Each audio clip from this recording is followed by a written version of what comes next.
Good morning. Good morning. Good morning. And welcome to our April 1st, it won't tell you it's April Fool's Day, right?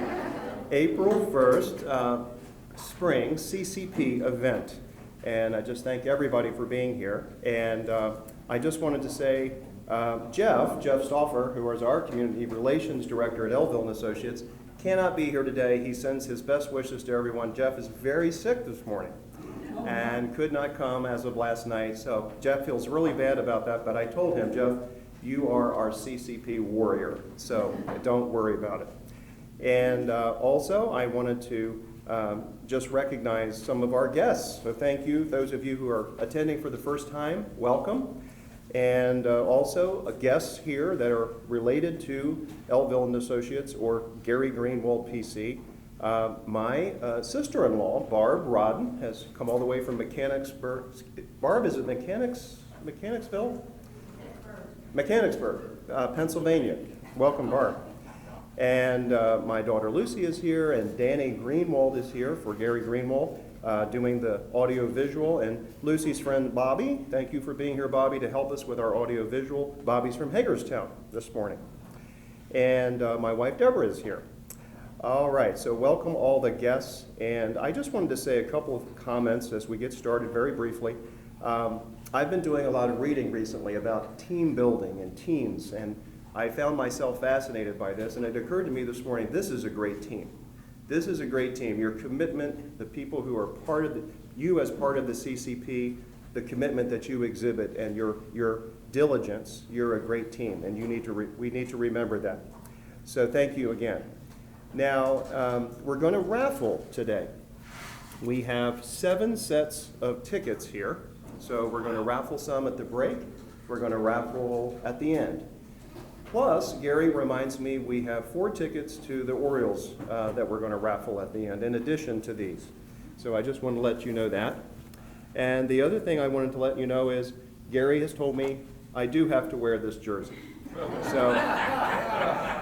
So I'm going to take off my coat after this and put that jersey on, so just be aware of that. All right, and other than that, I want you to feel free to get up, make sure you're getting your food. There's two breakfasts back there. You know what's back there. There's a very big thing of drinks back there. It's very informal. Please get up and move around. The restrooms are right outside. Okay, well, several years ago when I was at the Heckerling Conference in Florida, and the Heckerling Conference is the great gathering of estate planning people, professors, academics, practitioners, CPAs, trust companies, and more all around the world. And I met Dave there, Dave Folz, who comes here this morning from Dallas. So welcome, Dave, and I'm getting ready to introduce him. He's your main speaker this morning. And what impressed me about Dave all those years ago was that he has his own company. He has his own, Dave, you'll describe it, but I think it's a coaching company or an advisory or consulting company about trust administration. He's an expert on trust administration, as you'll see in this introduction I'm getting ready to give. But I was just very impressed by Dave, and he doesn't necessarily remember me all those years ago, but I remembered him. And I wanted to bring him here. Now, he says if he had known about the jerseys, he would have worn a Dallas Cowboys jersey. And, but that's okay. That's okay. We understand that. And can we hear that rabbit blues?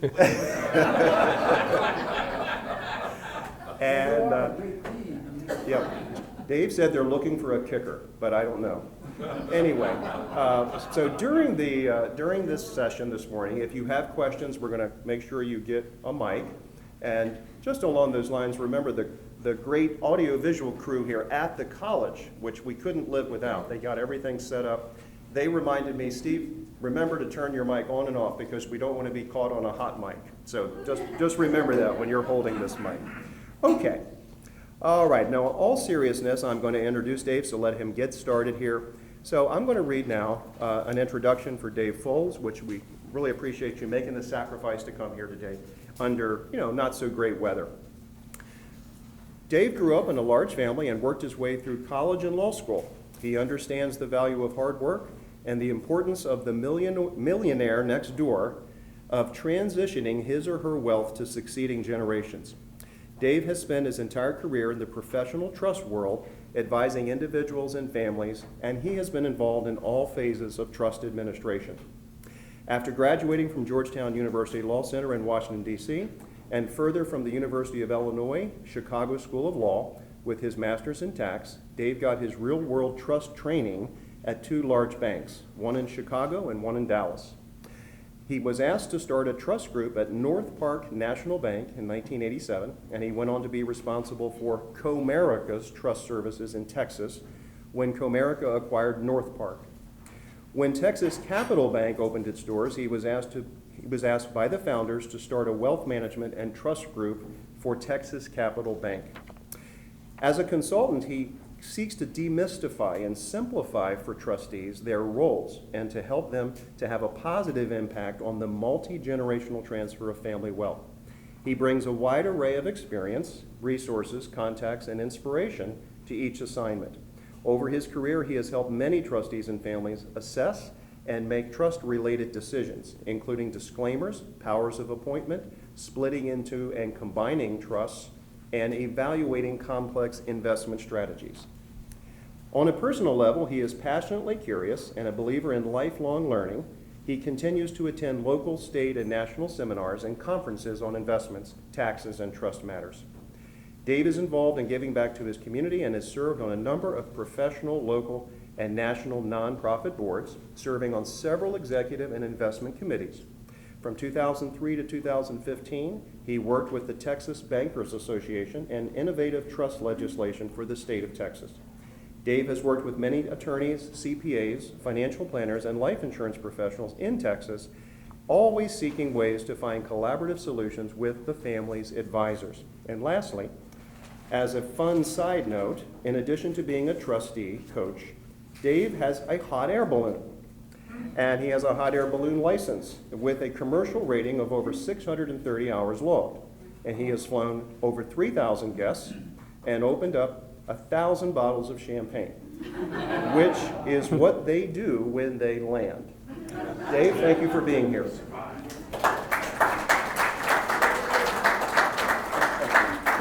Thank you. Thank you, Steve. That was a very nice introduction. Maybe I just might take a minute to explain how this coaching business got started. I had retired from banking in 2015. I'd been in the... Yeah, Dave, I'm going to give you this because okay. that mic there doesn't seem to be picking up really well. Okay. All right. This is, we'll see how this works. Okay. So I've been in the bank trust world from 1973 until 2015, and I'd done just about everything you can do in the trust world with that bank umbrella, except coding and IT work, if you know what I mean. So all the administrative stuff, all the legal stuff, all the audit stuff, the litigation stuff, I'd just done it all, and I retired. And in Texas, once you're 62 or 65, you can go back to any state university for free and take courses. And you got to pay, all you do really is audit. You can't get another degree, but it's like $25. And I said, this is great, because when I was in high school, they just started to discover DNA. So I wanted to go back and kind of relearn things. But I got a call after I'd been, quote, retired for about 6 months, and it was a very high-end financial planner. People here in the back? Closer? Yeah. Ah, the secret. So I got a call from a very high-end financial planner, and he said, I've got this client who's running a family office. He's also the trustee for the family in a number of different trusts. And he knows what he's doing from an investment standpoint, but he's a little worried about this trustee hat and whether he's doing the right things. And so I was introduced and asked to coach this guy. And after I did that, I said, you know, there's nobody out there doing this. And I'll explain a little bit more when we get into the presentation. But I met with him on a quarterly basis for a year, and I said, you know, this needs to be a business. So I met with estate planning attorneys in Dallas, and they all agreed with me, so I created a website, and I started for a while to do quarterly emails on things about trust administration. And so the business has just kind of taken off.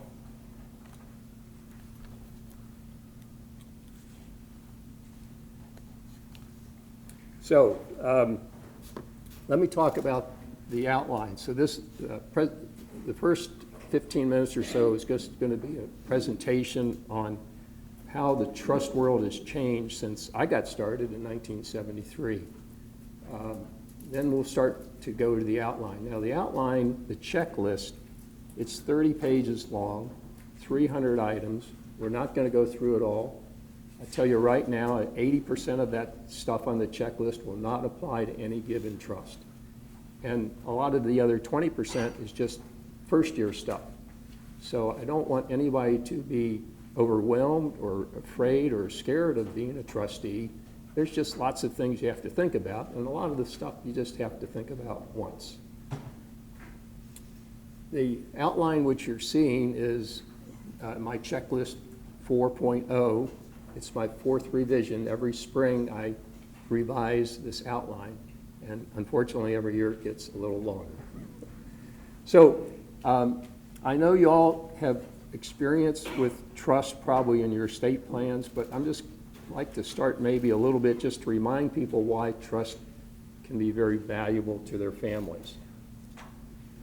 First of all, it protects the beneficiaries, the assets that are there for the beneficiaries for what I'm going to call the bad guys of the world. So not necessarily that ex-spouses are bad guys, but it protects those assets from ex-spouses.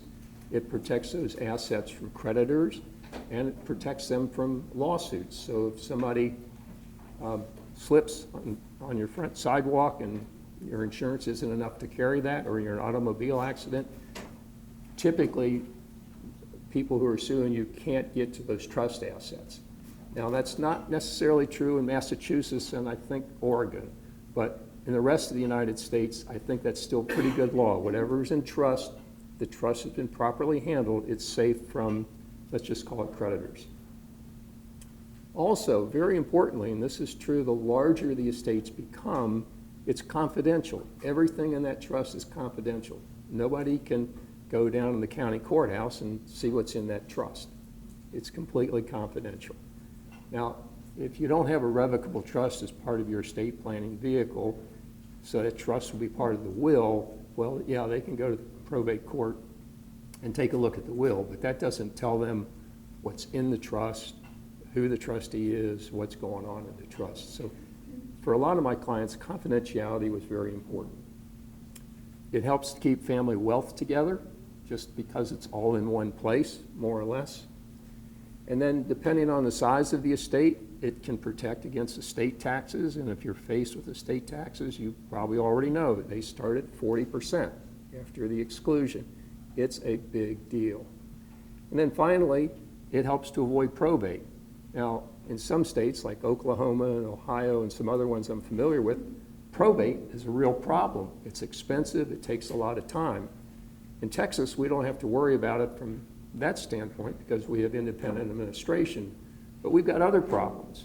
So in Dallas County, if you die today, it may be 2 to 3 months before your executor can get their testamentary, their papers that allows them to act as an executor.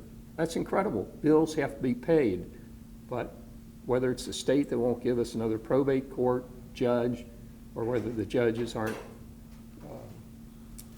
maybe they're not handling things as administratively in a good way, let's put it that way.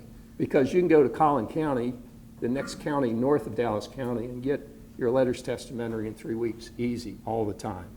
So for me, in Texas, a revocable trust is a way to start administration the day after somebody dies, or at least after you get the death certificate.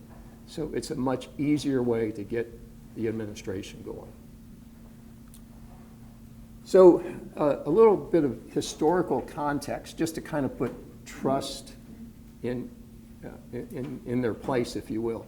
I understand that trusts first started in Rome like 2,000 years ago, but they really got started about 1,000 years ago in England, because at that time, we had the Crusades. You all probably had history, right, in high school. You learned about the Crusades. Well, you have these knights that had huge estates, and they go off to fight these wars. Well, who's going to take care of their assets while they're gone? So essentially at the time, they signed what I'm going to call a contract, and they assigned all responsibility to the estate to an individual. And that's how it got started, because they were going to be gone for 2 or 3 years, and they might not come back either. So somebody had to be responsible, because in the English world, you know, it was all male dominated. So things passed from male to male to male. But a trust was a little bit of a way around that. So that's the way it got started. And at that time, the trustee, if you will, was a bit of a dictator. There weren't a lot of controls. So over the last 1,000 years, trust law has developed so that beneficiaries have more and more rights.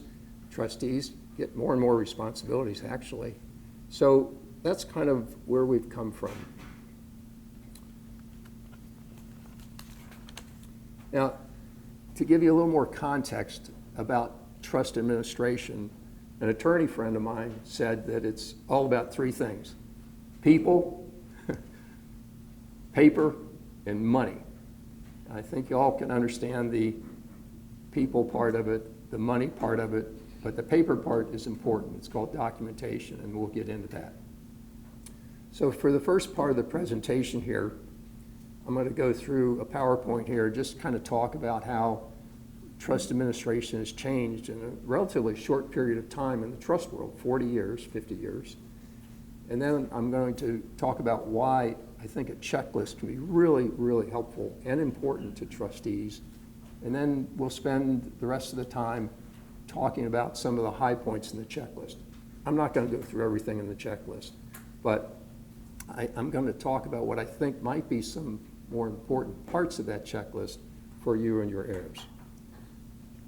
Overall, you might think about this as being fire prevention rather than fire fighting, because you do not want to get into a lawsuit with beneficiaries or trustees, because it's just a horribly expensive process and it's painful for everybody. So you want to do the very best you can to avoid litigation. So let's start with the PowerPoint. Whoops. Uh-oh. This worked. This worked when we tested it. Lucy, could you come help real quick? It's frozen. I'm wondering if... There we go. We just had to click on it. I have to look at it so it knows I'm paying attention. Thank you. All right, here we go. So the number of trusts has grown fairly dramatically over just the last few years, and there's some very important reasons for why that's happening. First of all, the silent generation, my parents, if you will, they're dying off at a pretty quick rate. The baby boomers, my generation, are starting to die off too. Depending on what article you read, somewhere around $35 trillion is going to pass in the next 10 to 30 years. That's a lot of money. Trust, which in my day, when I first started, were fairly simple, have grown increasingly complex. And let me give you an idea.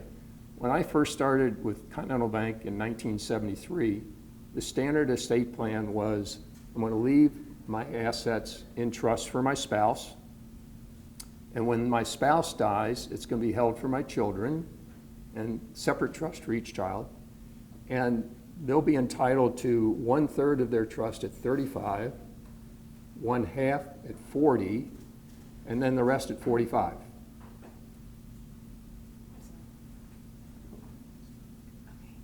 We good? Yeah, what's up on the screen hasn't changed. Oh. Um, Are we on the slideshow? Yeah, we should be.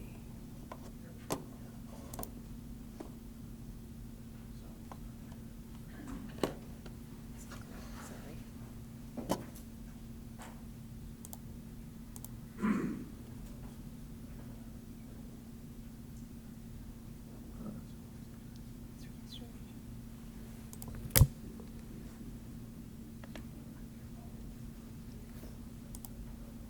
It just changed. There you go. Now you can use the arrow keys. Sorry. Okay, so back to 1973 when people were doing their estate plans. So at 35, 1/3, 40, 1/2, and the rest at 45. That was pretty standard in Chicago. And if one of those children had died, it would go to their children if they were at least 21. And as I think back on it, I go like, what were we thinking? Because what I've seen over the years is if you set those early distribution ages, they keep getting expanded and expanded to later and later in life. And I think for the last 10 or 15 years, it's just in trust for their life. Now, they can be their own trustee if the trust is properly drafted, but trusts are just, they're lasting longer, and they're lasting for multiple generations. The state tax code changes are encouraging the immediate creation of trust, and some of you may be aware of why that is. It's possible that the current very large exemption of about $13 million might possibly drop down to maybe $7 million in a couple of years, so they're creating trust to get money out of their estate. And I think the proof is in the pudding, because when I talk to CPA firms, they're telling me they're creating more and more 1041s. Those are the tax returns that trusts have to fill out each year.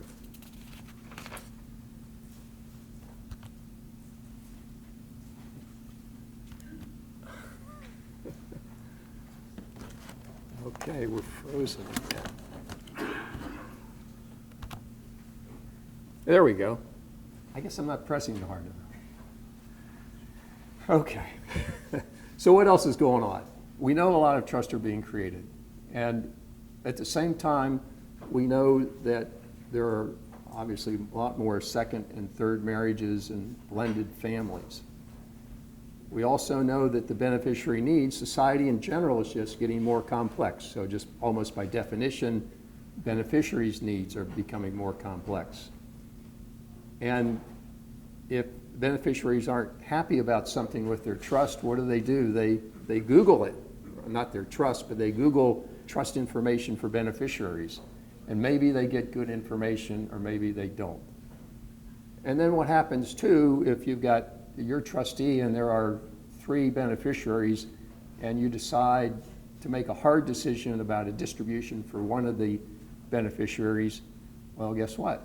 Within seconds after the call ends, if you were on the phone, they've already texted their brother and sister to say, hey, I just got a new car, or something else. Now, the hardest one, I think that many people don't realize, is what we're also seeing is that kids are going away to school. I mean, they graduate from high school and they go out of town to college or university somewhere. And then what happens when they graduate? Well, they used to get married. They don't get married anymore, but they may go on to another city somewhere else. And then maybe they do run into somebody and they get married, but then that person has come from somewhere else. So what's going on here is that if you have 2 or 3, 4 kids, they all end up in different cities, their in-laws are in different cities, and so that cohesive family, that used to have dinner every Sunday night, really doesn't exist much anymore. And I think that makes it a lot harder on a trustee, because those family values just aren't quite as strong. So, on the good side, there are some apps, if you will, that will help trustees, and they're all in my outline, and I'll mention a few of those. So, we're talking about families. Now let's talk about the assets. It's just amazing to me when I look back to 1973, the typical assets we had would be a money market fund. We actually had those back in 73. Stocks. We didn't have mutual funds. They were around, but we really didn't have them. We had common trust funds that were a version of mutual funds. We had stocks, we had bonds, and maybe a residence, maybe one rental property. That was it. That was what trust assets looked like. Today, what do we have? Retirement funds. Profit sharing funds came in the 70s. IRAs came in 1978. And they've gotten increasingly more complex. And if you dare make one of those paid to a trust, you've got some really unusual issues that you have to deal with. But in addition, just to the retirement funds, you've got ETFs, came in around 20 years ago, LLCs. In Texas, I don't know about here, but if you own a piece of real estate, it's probably in an LLC. There are partnerships, there are hedge funds, there's private equity, there's Bitcoin, there's fractional shares and collectibles. So if you want to own a 1% interest in a very expensive painting, you can do that. I don't know if it's a great idea, but that stuff's out there. You've got your electronic assets, you've got minerals, you've got options, and it just goes on and on and on.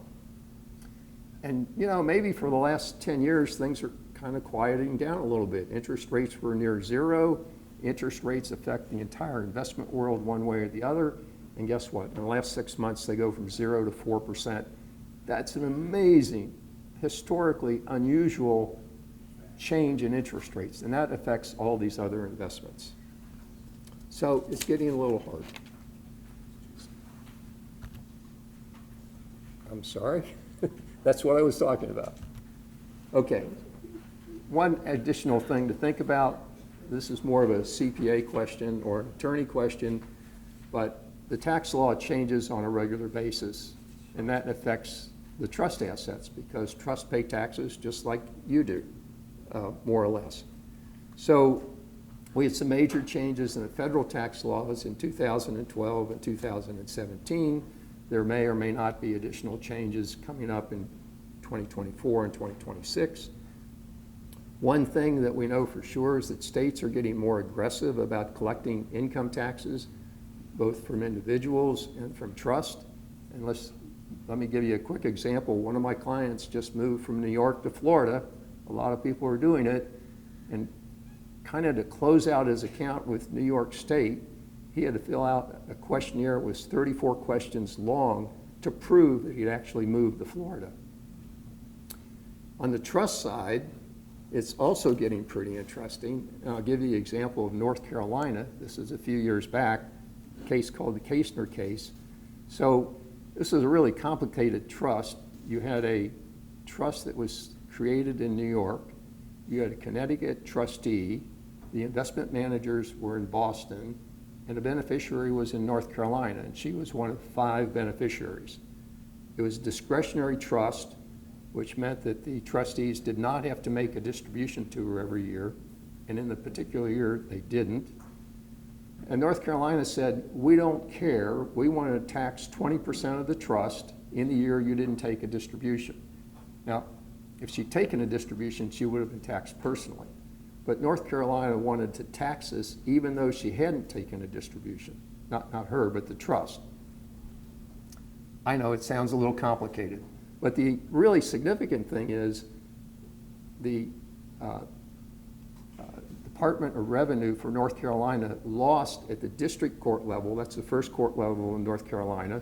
They lost at the Court of Appeals level in North Carolina. They lost at the Supreme Court level in North Carolina. And then they went to the U.S. Supreme Court and lost 9-0. I mean, crazy stuff. But the states are really hurting for revenue, and they're trying very hard to collect it. So Steve mentioned the Heckerling Institute. Normally about 3,500 attorneys attend, CPAs, financial planners, trust people go every year. I understand this past year, if you count people that attended via Zoom, in addition to people that were actually there, 4,400 people attended. It's a big deal. And what is interesting with Heckerling is that in 2020, they kind of have what they call tracks for different interests that people might have.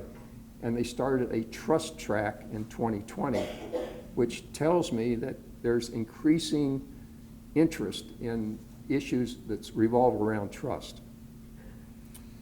We're finding in Texas a lot of the medium and large firms actually have what are called fiduciary litigation lawyers. These are the lawyers that prosecute, if you will, trust and estate litigation. And then in Texas, there's actually an annual seminar for fiduciary litigation lawyers, and every year they've seen their attendance increase. So the world's getting complicated.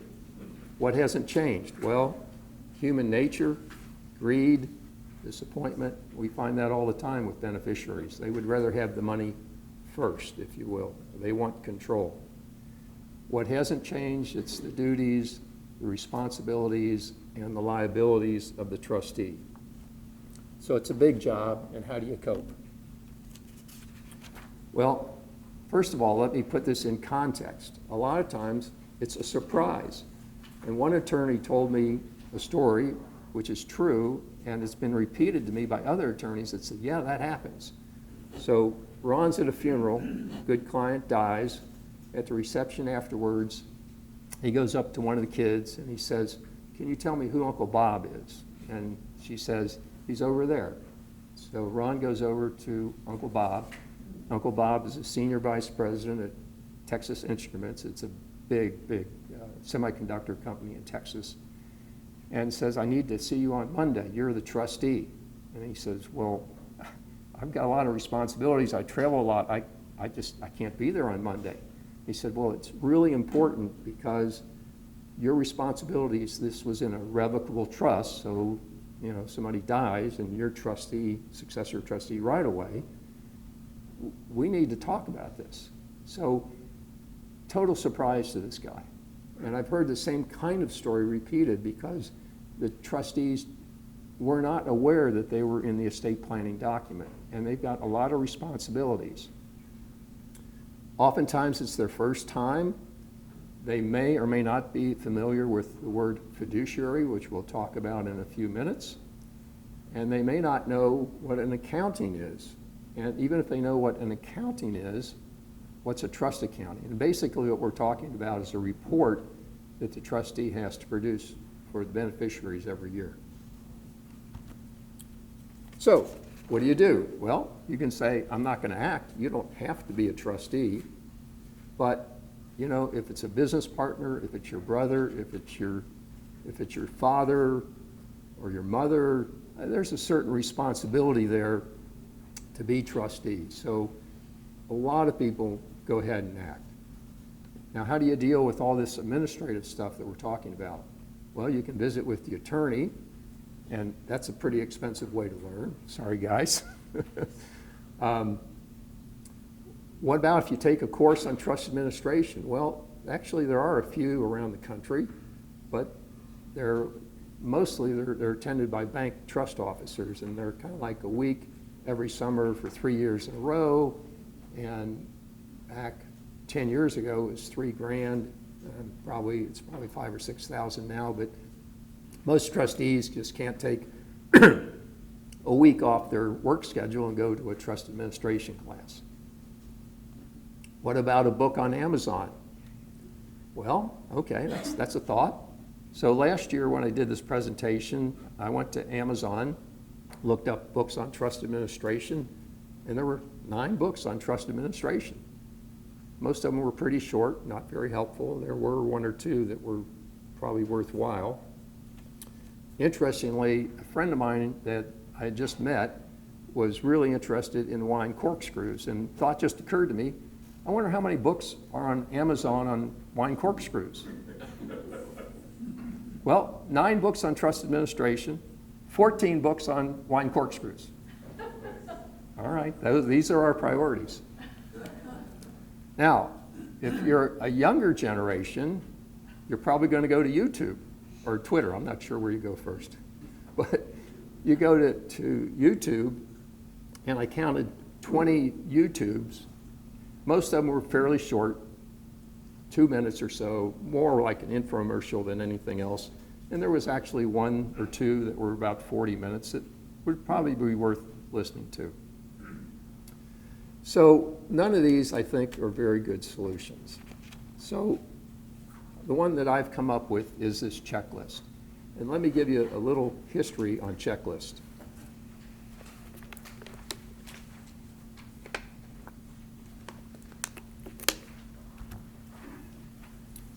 So there's a TED Talk. Are most of you familiar with TED Talks?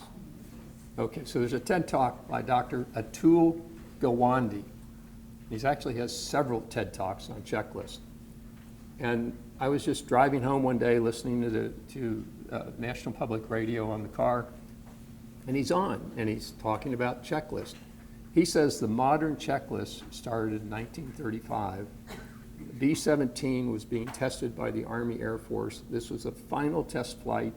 They had their most experienced pilots, 2 pilots, and they had, the Army Air Force brass, they had the Boeing brass. This is a big deal.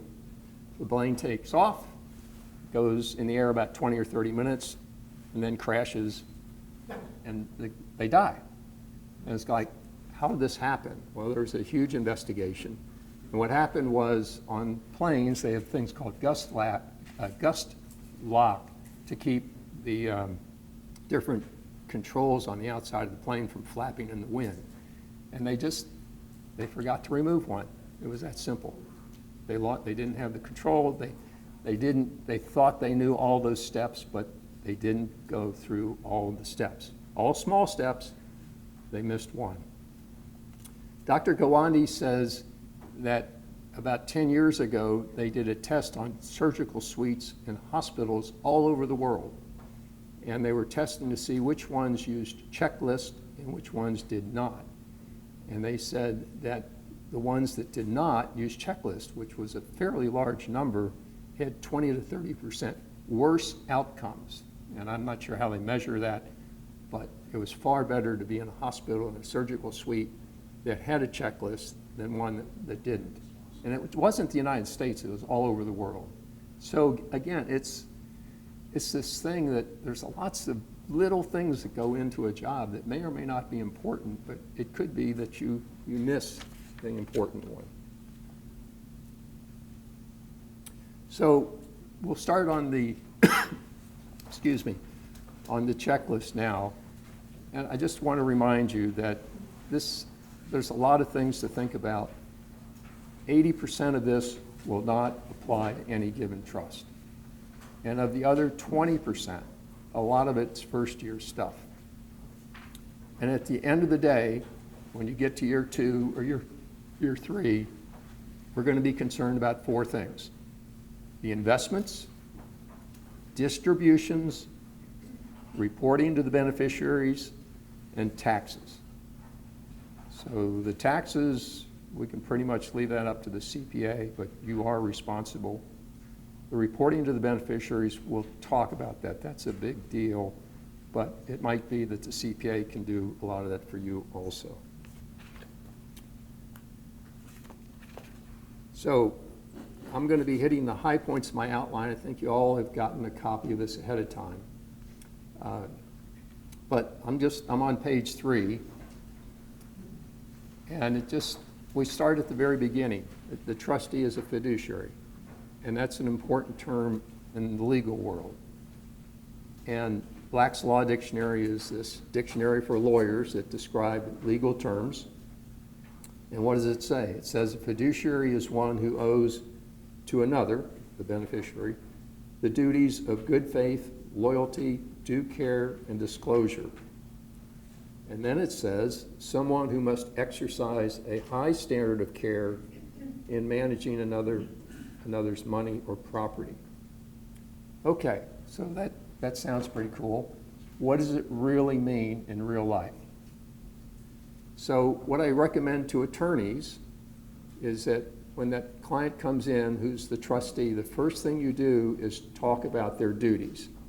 Now, I understand that the minute that client leaves the office, they're going to go on to their real life. They're going to go back to their job, they're going to go to the soccer game, they're going to go have dinner, and they're going to forget a lot of this stuff.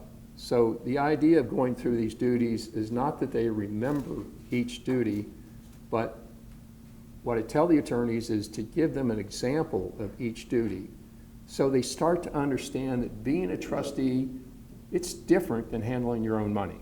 You've got different responsibilities. You just can't go and do what you want to do. Even if you've got what's called good faith, that doesn't get you very far if you get it wrong. So let's go to the next page. I say document, document, document.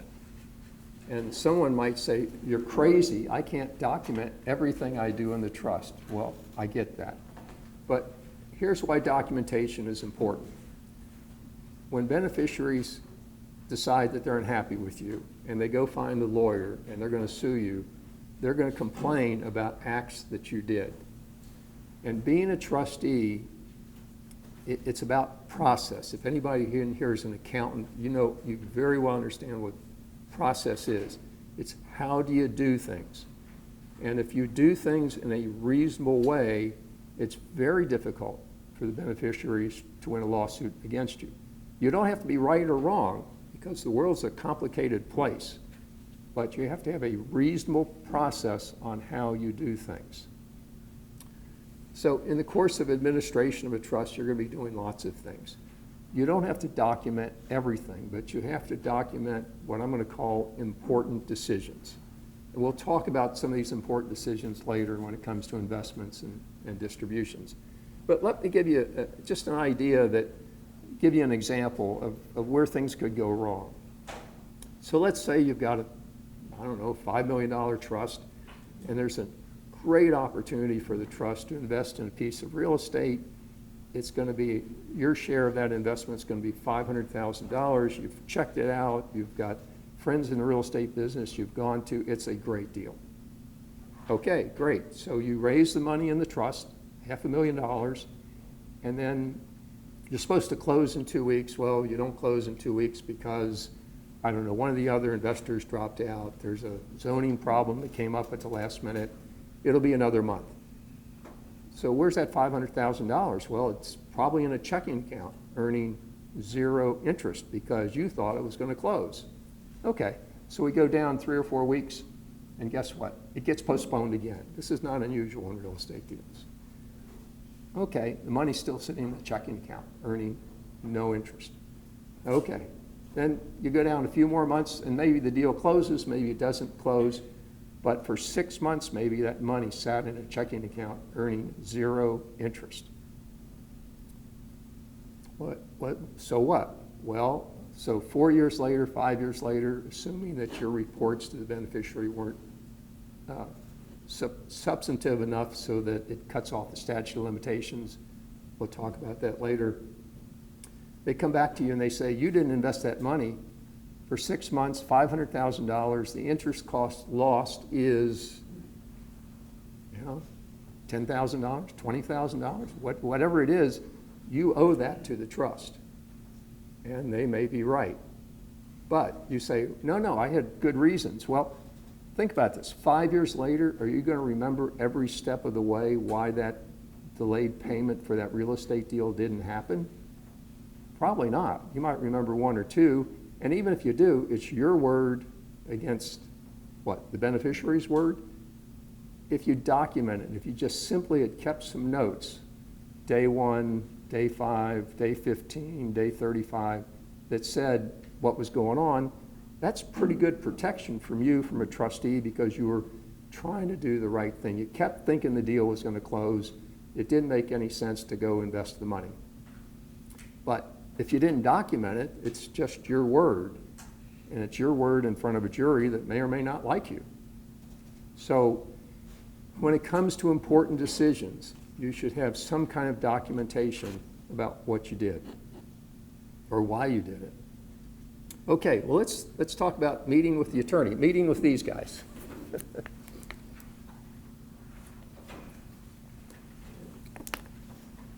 So somebody has died, or a trustee has died, and you're the successor trustee. So what do? Well, the very first thing is to read the trust. And I can't emphasize that enough. And I know these trusts can be 30 pages long. There's some firms in Dallas do 100-page trust. It's a real pain to get through that document. Even if you're a lawyer, it's a pain to go through the document. But all of your responsibilities are primarily defined in that document. That's what you're going to be responsible for. There's also a trust code that's kind of in back of that, but you shouldn't worry about that, but you should worry about what's in that document. So, and if you've got questions, then, ask the attorney. there might be 2 or 3 pages on something called a generation skipping trust, which may or may not apply. So, but ask the question. The important thing is to understand that that trust is kind of like your Bible. I mean, that's going to govern what you do while you're the trustee. Now, I don't think you have to worry about the attorney's experience here with Gary and Steve, but if you're going to an attorney that you don't know because he's the one that drafted the will and he's the one that is representing the executor in probate, or he's the family's attorney, you're going to be the trustee, ask them about their experience, because this trust stuff, some of it is, well, let's put it this way. I think you would be a lot more comfortable if an attorney does a lot of estate planning and trust work. Now, I don't think Maryland has board certification at all in its practice, but if you're in a state that does, then I would look for, so if you're in Texas, we have board certified specialties, and I have a much greater degree of confidence with an attorney that's board certified in estate planning and probate than one who's not. Now, that doesn't mean that an attorney who's not certified doesn't know a lot about the subject, or actually could be a pretty good trust and probate lawyer. He or she just didn't want to, take the exam and spend 5 years of extra study to get that certification. So it doesn't X them out, but I would always retain an attorney that has experience in the area. So the next thing is to talk about what's the purpose of the trust.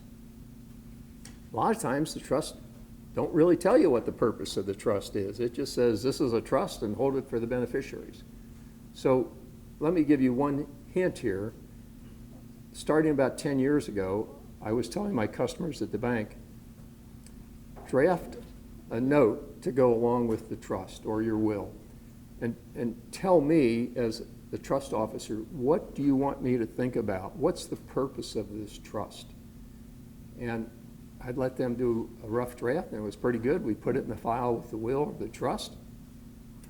And if it needed some help, then I would make some suggestions, because your beneficiary is going to see that letter. Sooner or later. I'll say it's confidential, but it probably isn't. They're going to see that letter. So you have to be a little careful about what you're saying. I have an attorney friend. Yeah. Sorry to interrupt. Back up just a step. If the attorney that you're meeting with, for whatever reason, whether it's the family attorney or the transfer or whatever, basically is clueless, what are your options? What's the best thing to do when you determine that this is not going to be a person that will be reliable? Okay, then you can hire a different attorney. You don't have to use the family attorney, but you will have to find an attorney that is more experienced. And I would ask for suggestions.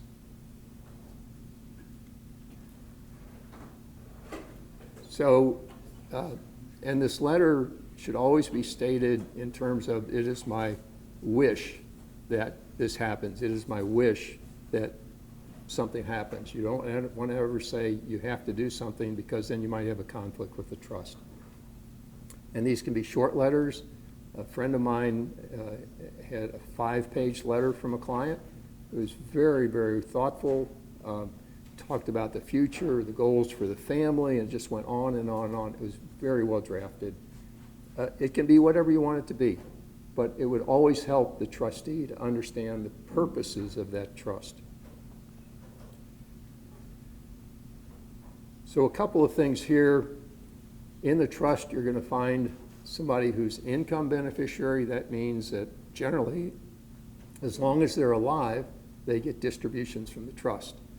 And then you have remaindermen who, when that income beneficiary dies, gets what's left, or maybe it goes on for more generations.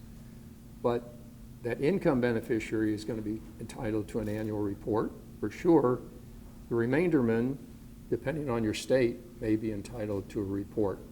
So it's important to understand, talk to the attorney, who's going to be getting a report here. Is it just the income beneficiaries, or will it be the income beneficiaries and the remaindermen?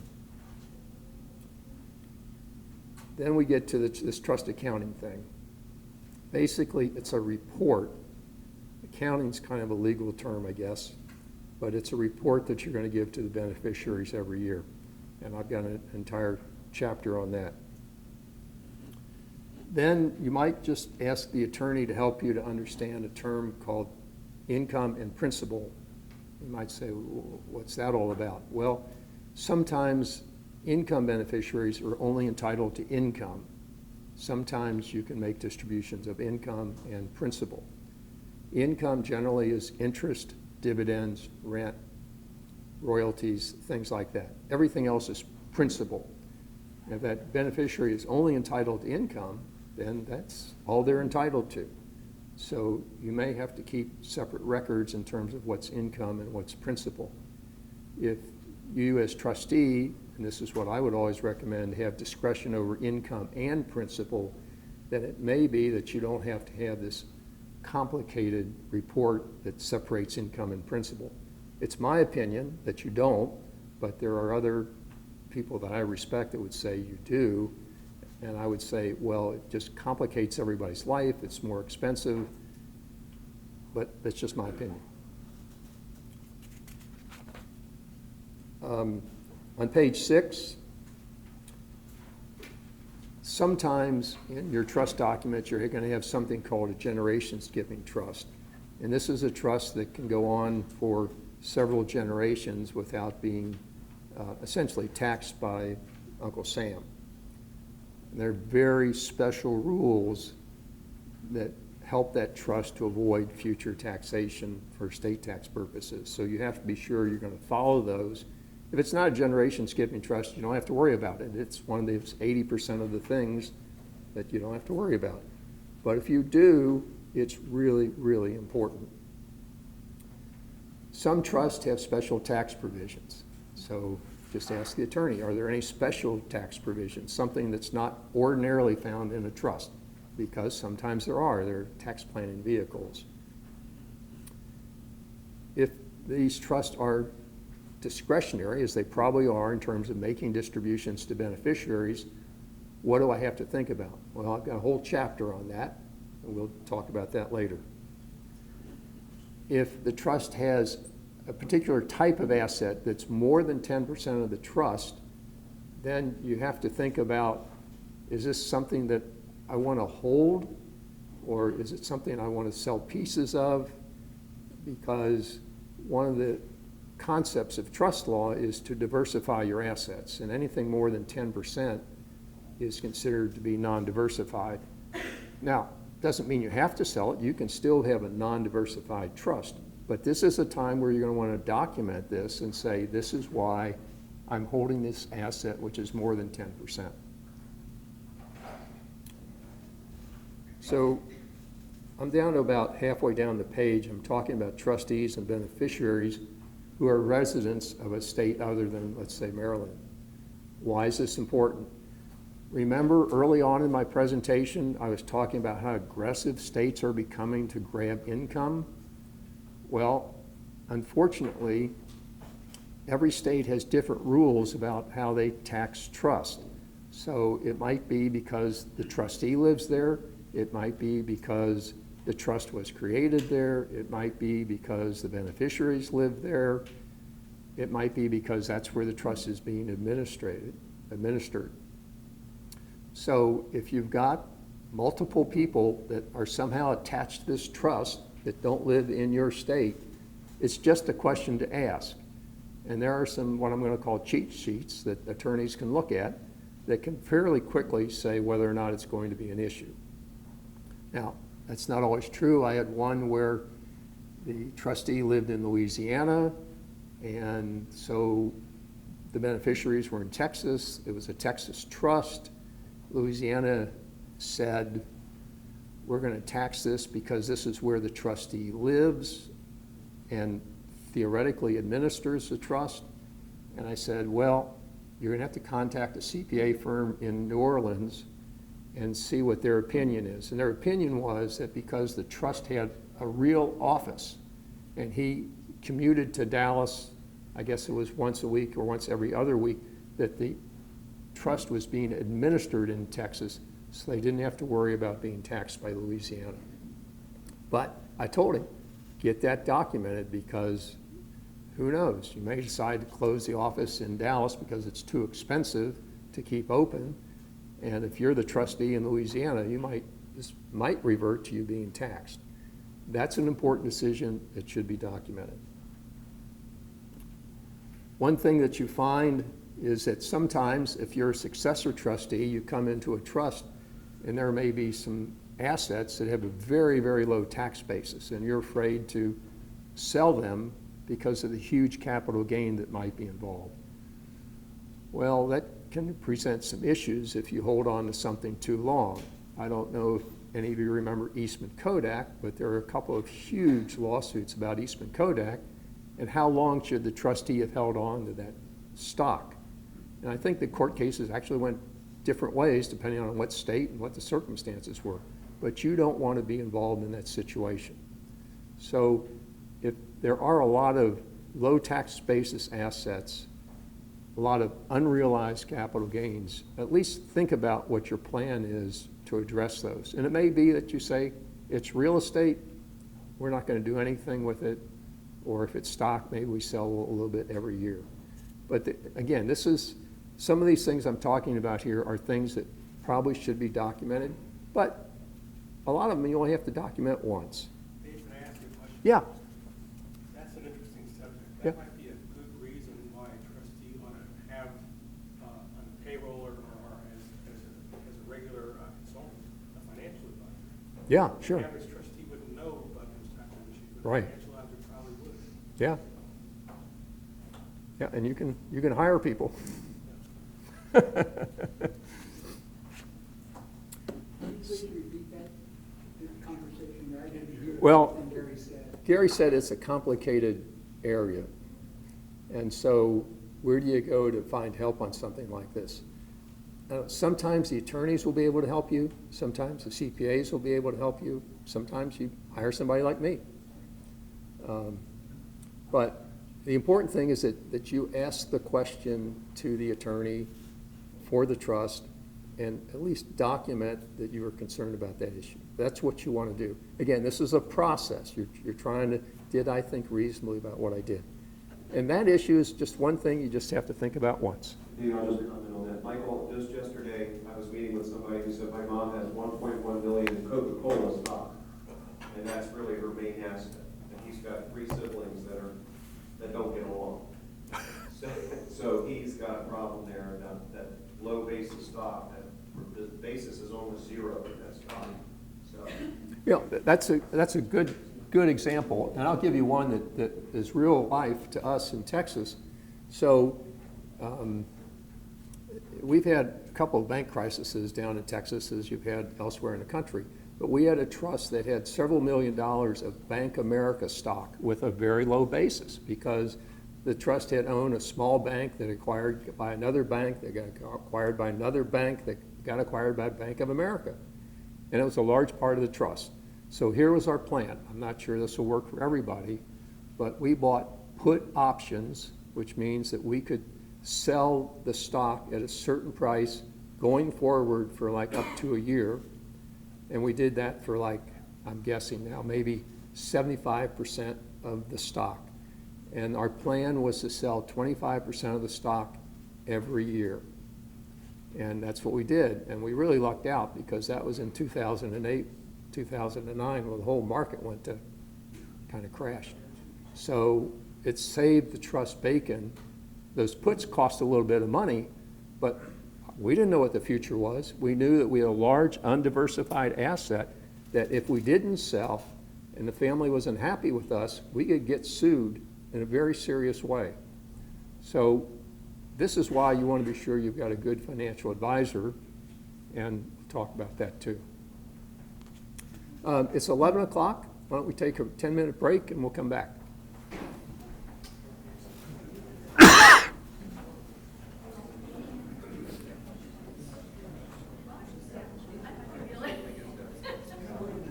last item on that page says to see whether or not the trustees have changed. Isn't it too late to make any changes? Great question, great question. And I think Oh. Wait a minute. Yeah, right here. Right. It's a very good question, and I'll answer it when we start. Okay. Really great. It's got to be Carmen that you're from Texas because I have a Texas interest. Yeah. Okay. This is 5.5 years ago. A second cousin of my grandfather's brother's son died in Texas.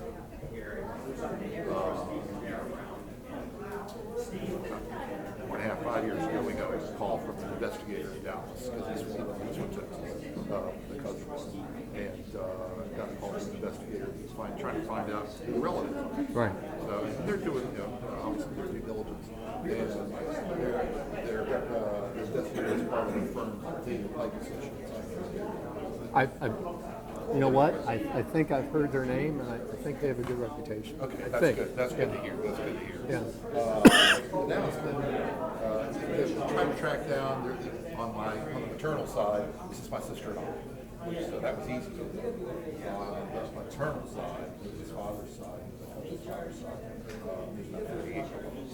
So There's they what? found 38 relatives. They found. So they finally tracked everybody down. They got everybody to sign off.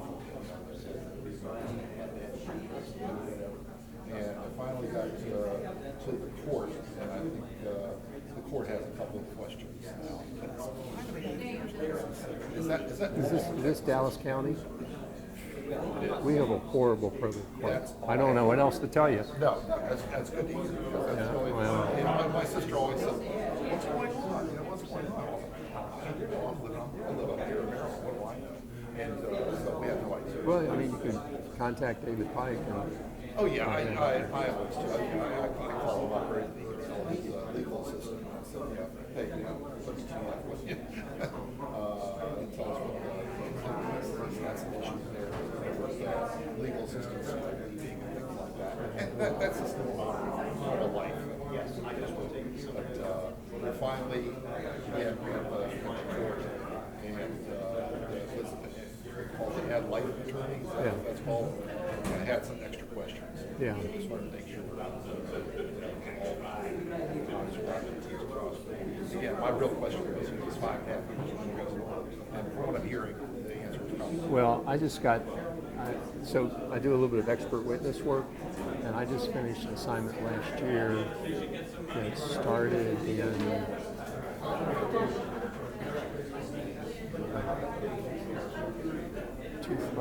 so this would have been started in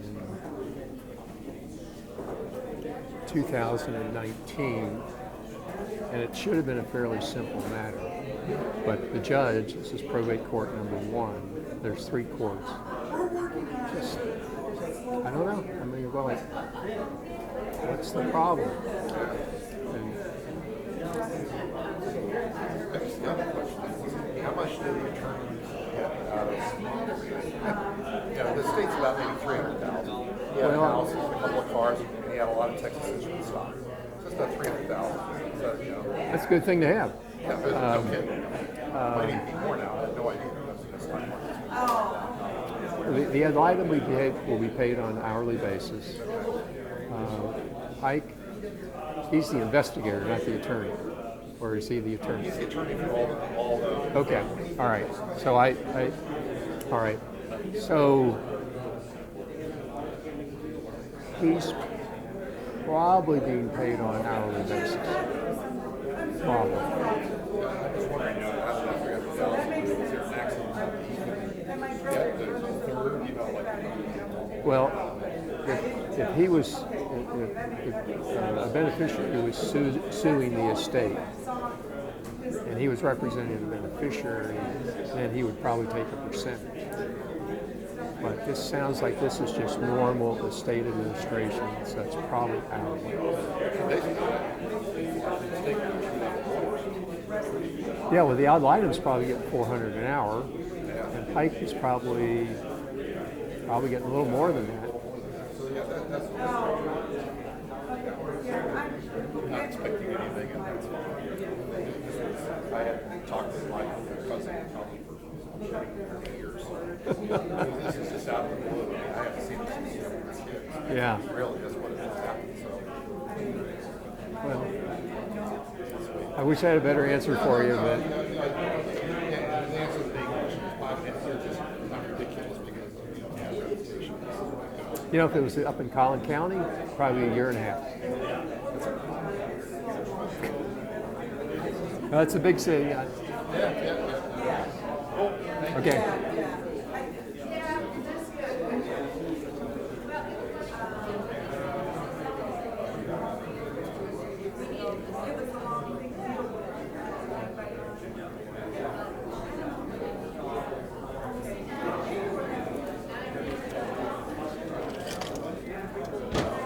Yeah. Am I mostly loud enough?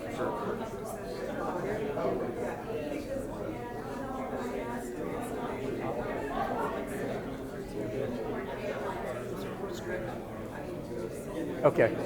Thank you.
everybody. Can you all hear me? Is it on?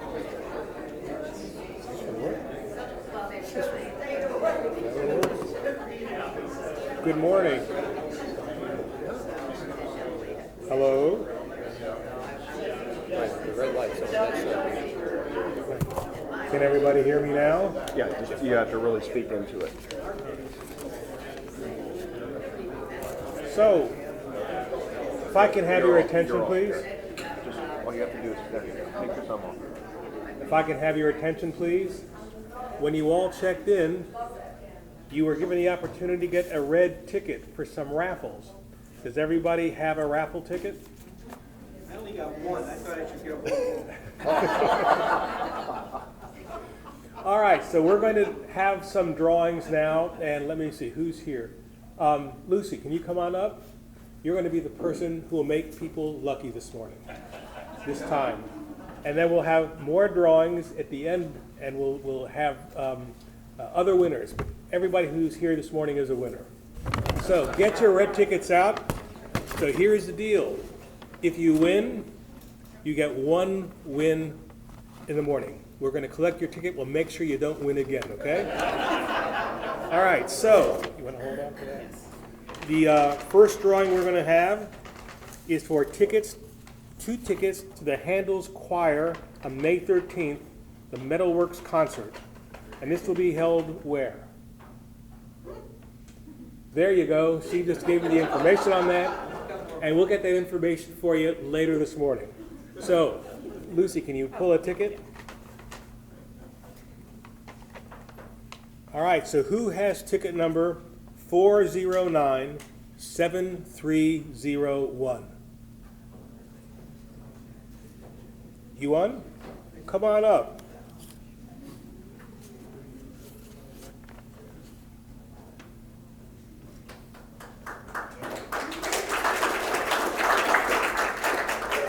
Thank you. So what's your name? Leo Mahoney. Leo Mahoney. I just spoke with your wife. That's right. All right, so Leo's the winner. That means he's out of luck for the big drawing at the end, right? All right.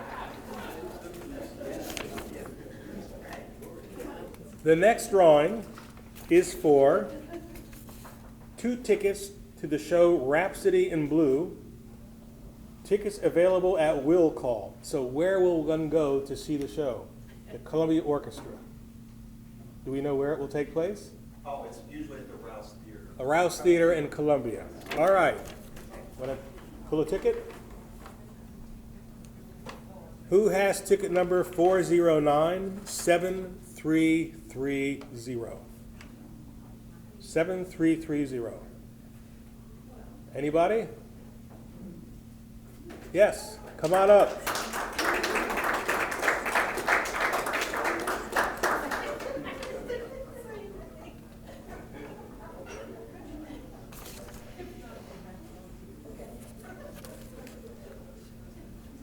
Tell everybody. Pardon? All right, want to tell everybody your name? Ted Wesley. Ted Wesley.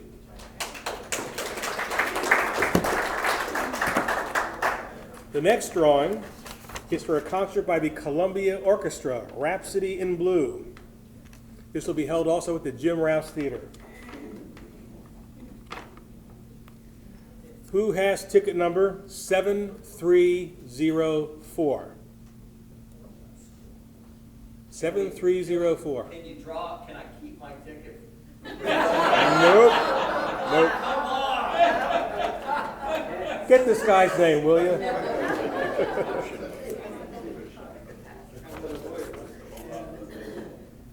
Never negotiate with an attorney. All right. Want to tell everybody your name? J.R. Brown. J.R. Brown.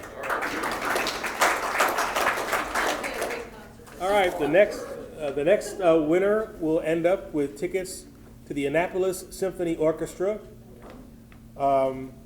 Actually, it's a couple of potential dates, either Sunday, February 4, 2024, Sunday, March 3, 2024, or Sunday, April 14, 2024.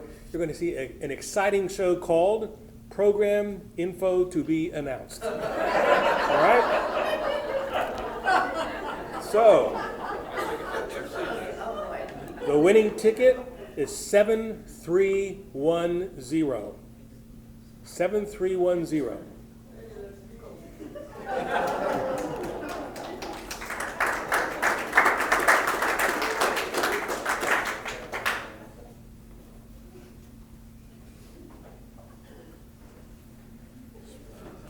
All right, so want everybody to, why don't you tell everybody your name? I'm Jason. Jason Smith is the winner.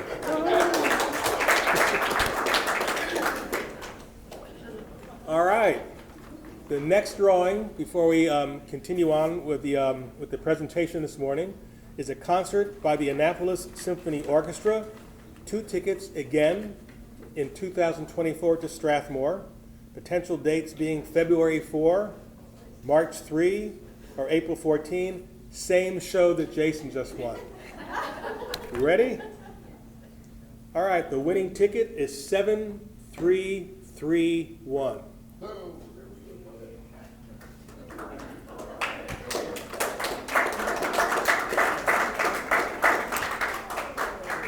All right, that's it. So want to tell everybody your name? Sure. Joanne Murray. Joanne Murray's the winner. Thank you. Here you are. At the end of our presentation this morning, we'll have some more drawings, so don't go away. Thank you. Let's get rid of these here.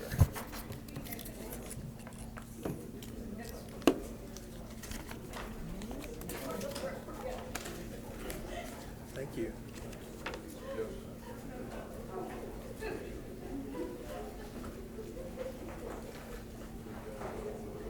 Wait, this is, that's the one that's working. That's yours, okay.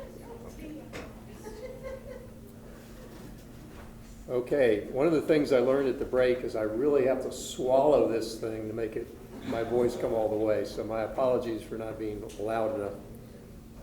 A question came up at the break. It's very interesting. It anticipates the next page, so this is the top of page 7. And it's the question that you ask is, have conditions changed since the creation of the trust that may suggest a disclaimer, decanting, modification, merger, or termination of the trust? Well, what that's all about is if you think about some of these trusts, they're going to be lasting for a long time, right? 1 generation, 2 generations, 3 generations. So what if the world changes? What if the tax law changes? What if, I remember back in the early 80s, clients said, I want you only to invest in CDs. And I said, don't laugh, it was more than one. And rates were 15%, and it sounded like a good idea at the time. And I think I mostly talked everybody out of it, but what if that language is still in there? Well, times have changed. How do you change the document? Well, as trust law has progressed over the years, there are ways it's hard to say a lot of the time, but most trusts, once somebody signs an irrevocable trust, or if it's a revocable trust and they die, and that becomes irrevocable, it's always been thought that irrevocable means you can't change it.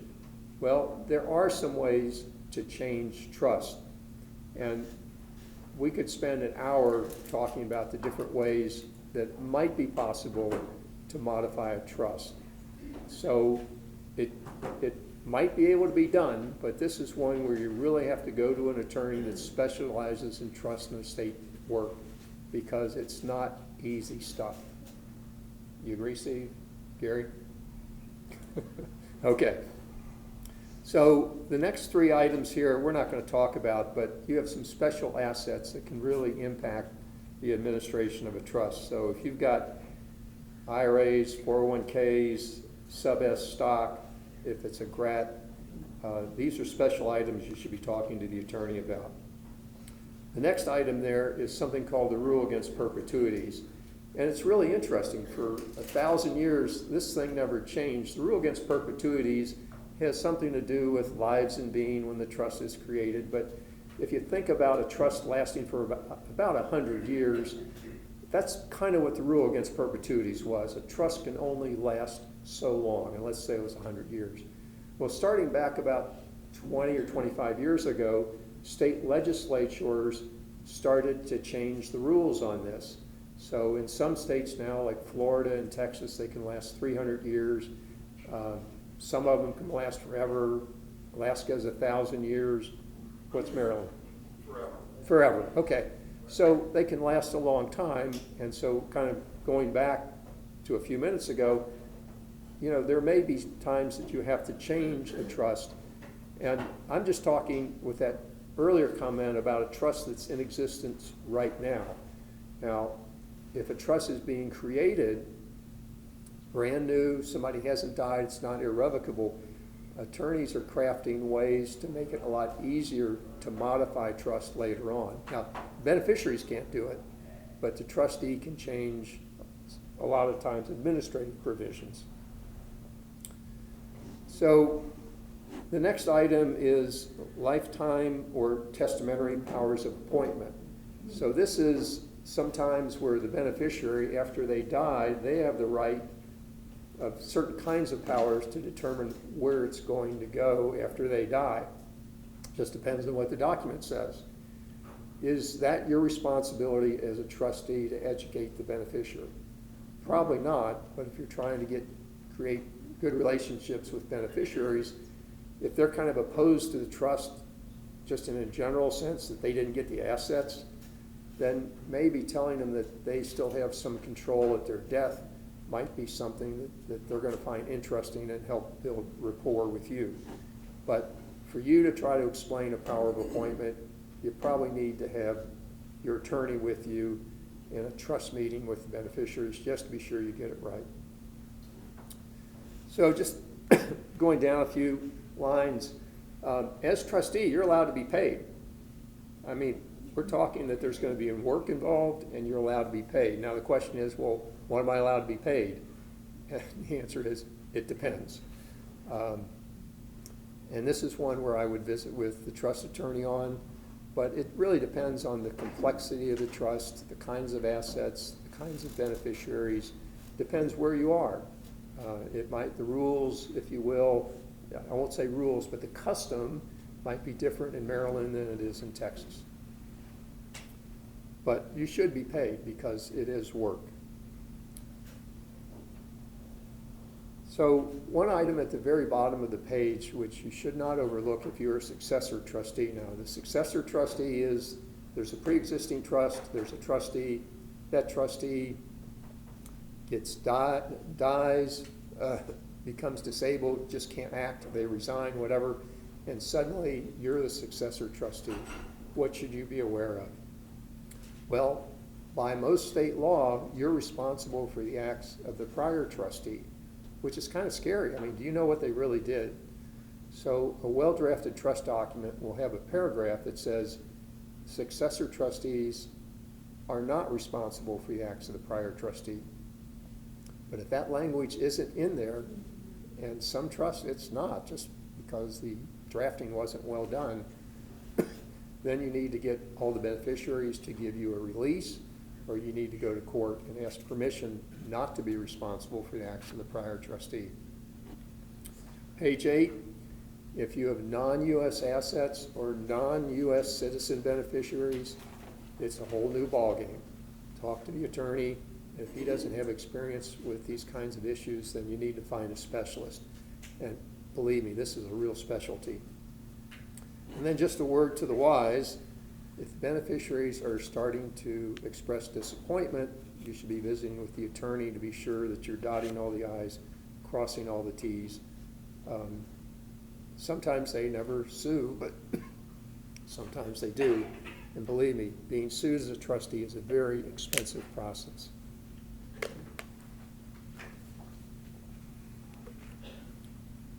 So the next few pages are just a little more specific on trust terms. Dave, can I ask a question? Yeah. Do you recommend that trustees get insurance? Oh, it's a good question. So the question is, as a trustee, can you get insurance? And the answer is yes. There are very few specialists out there that represent, well, that sell trustee insurance. And I know there's one firm that I'm familiar with where that's now their specialty, because until the last few years, it was kind of like law firm errors and omissions insurance. That's the kind of insurance that you got, and it wasn't carefully crafted. It was really expensive. So the answer is yes. I would say the field is developing, but if you think it's wise, if you think that there might be a problem down the line with one of the beneficiaries, it should be a trust expense. So it's something definitely to look into. But it actually saves the trust money in the long run, because if a trustee gets sued, Right. they can use the trust assets to a certain degree to defend themselves. That's right. Right. Yep, yep.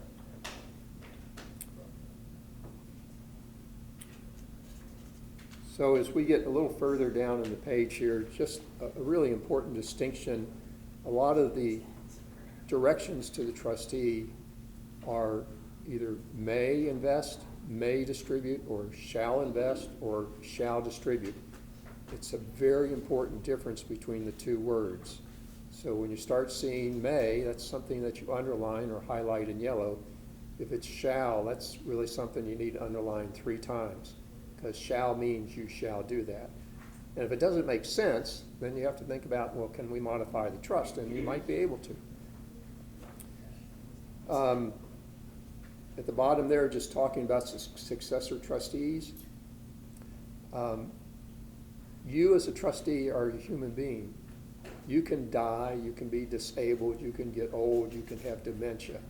So if there's a provision in the will or the trust that talks about successor trustees, if you can appoint that person now, go ahead and do it, because you don't know if you're going to get hit by a beer truck tomorrow. And it's a lot easier to have that in writing. Plus, you know, that person probably ought to have your passwords and other things. Question? You know, and then the language thing, when we were writing directives and stuff, we define the meaning of terms such as will, may, shall, and stated specifically or explicitly what was intended when those words were used. Is there any such, I guess, just general common knowledge definition that distinguishes between will, may, and shall? That's a really good question. I don't know. People do argue about that, and I think that's really good if that's defined in the trust agreement. Dave, that might be a matter of state-specific law. Oh, You have 50 different states, District of Columbia, and usually states have their own rules about trusts and what the definitions are. So that's probably state-specific. yeah. I'm not aware of any such laws in Maryland. Which means it's ambiguous. Yeah, Well, well, I guess you can always go to a Webster's dictionary and define what will or may or shall be. And I've always told clients, if it says shall, you've got to do it. If it's will, you've got to do it.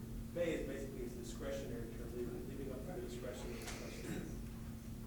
But those terms are probably, if there are definitions in the law, state-specific types of terms. and Gary, you make a good comment. Every state has a trust code. So I said that the trust agreement's the Bible. The trust code is kind of a general set of laws dealing with trustees. The trust agreement generally can override the state rules. Not always, but generally can override state rules. But the problem, as Gary pointed out, there are 50 states, and there are what are called uniform acts, but even the uniform acts aren't uniform across states. And when we get to investments, I'll talk about one.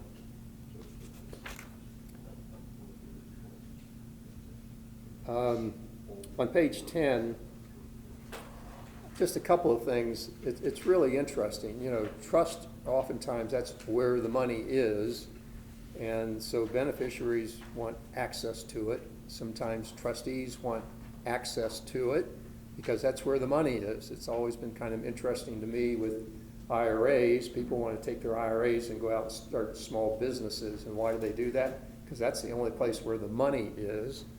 So you often have ongoing requests from beneficiaries for money, for loans, and trustees sometimes want to borrow from trust. Not a good practice.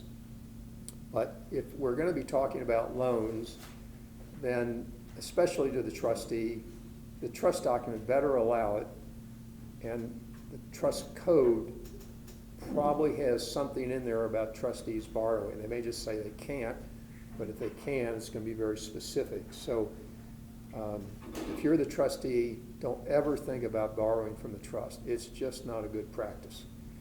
And in terms of lending money to the beneficiaries, well, you probably can, but you want to look at the trust document to see if it has any rules on that.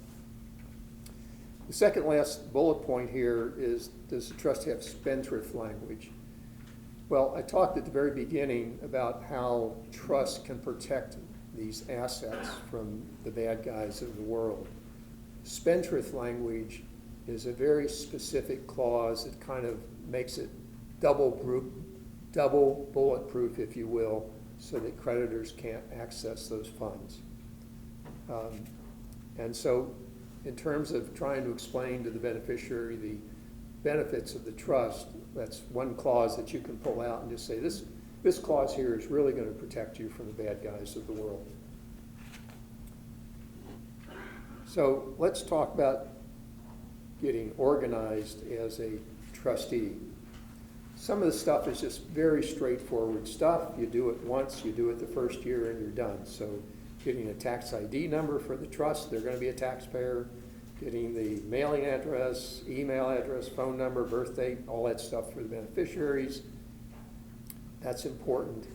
If this is a special needs trust, then you better be talking to an attorney like these guys that have experience in what are called special needs trusts, because these things are technically very difficult. One thing, again, I point out here, has a successor trustee been appointed? And then, guess what? You have electronic files, probably most of you on the computer. You're probably going to be keeping a lot of the trust stuff on the computer. Well, you have a responsibility to keep that confidential. So if you haven't thought about having your electronic files backed up, it's something you should start thinking about, because cyber warfare is really very real. I just got an email literally this morning from a law firm that I've done some work with, and they said, we were hacked over the weekend. If you get an email that looks like this, it's not coming from us. So it's an unfortunate part of the world. As far as I know, no trustees have yet been sued for, being hacked, but, and losing data, it's going to happen though. Down at the very bottom, I think it's fairly obvious. You want to get a list of the assets from the executor, or if you're the executor, you're probably going to have that. You want a list of the assets. You want any liabilities that the trust might have. You want the tax basis for those assets. I didn't have that in the outline. It'll be in my next outline. And then approximate fair market values. At the very center of the next page, 12, if you're the executor and the trustee, you're going to be responsible probably for going to the family home and collecting, inventorying assets. It's a very painful process. You don't want to ever be accused of taking something. A lot of times kids will say, Mom had this piece of jewelry or this painting and it's not in the house. What happened to it? What that means is that when you go to the house to do inventory or anything, you go with somebody else, just so that you can never be accused of helping yourself to stuff that was in the house. Some tools to help you with inventories are laid out there. They're free. They're online. If you're going to do an estate sale of some kind, those people are generally very experienced in this kind of work and can be very helpful to you. Going down a few more lines, I talk about our valuable things like jewelry, art, high-end cars, protected and insured. This also means like your house. So if you think about it, you may undervalue things for insurance purposes, just because you don't want to pay the higher insurance. Or maybe you're not going to insure something at all. Okay, well, that's your choice. But as trustee, it's not your choice. If you're trustee and you've got physical assets, whether it's a house, or whether it's a jewelry, or painting, or car, you need it to have it insured at an appropriate value. If something happens, it gets stolen, there's a fire, who knows? If there's a loss and the insurance doesn't cover it, and you didn't do a reasonable job trying to assess fair value, then it might be up to you to pay the difference. Dave, can I ask you a question? Yeah. I find a lot of homeowners insurance policies have language that says that if the owner has passed away, that insurance policy may lapse. So when that happens, do you have any recommendations as to what to do to insure the owner? Well, that's a tough one, Gary. What I've found is that those policies, at least the one I most recently worked with, it allowed the insurance to stay in place for a year. But, and sometimes the qualification is that somebody has to be living there. So I would say it probably depends on the state, and I would be talking to an insurance person and see what they tell you. I'll tell you one thing, it's going to be more expensive because the insurance companies are pretty comfortable with insurance if somebody's living in the house, but if nobody's living in the house, they really want to jack up the rates. I don't know. So a couple of things are really important on this page. This is page 13. At the very top, I have a continuing battle on behalf of my trustee clients with brokerage firms. They are all very good. Well, generally, they're very helpful in getting federal estate tax values or date of death values for securities that they hold, as long as they're publicly traded. It's used to be a little more complex, but they all have the software now to do it. And guess what? The IRS looks at date of death values a little bit differently than you do. So you got to use their way of doing it, which is fine. What they don't do, though, well, they'll give you the list. That's great. But what they don't do is change it on their system.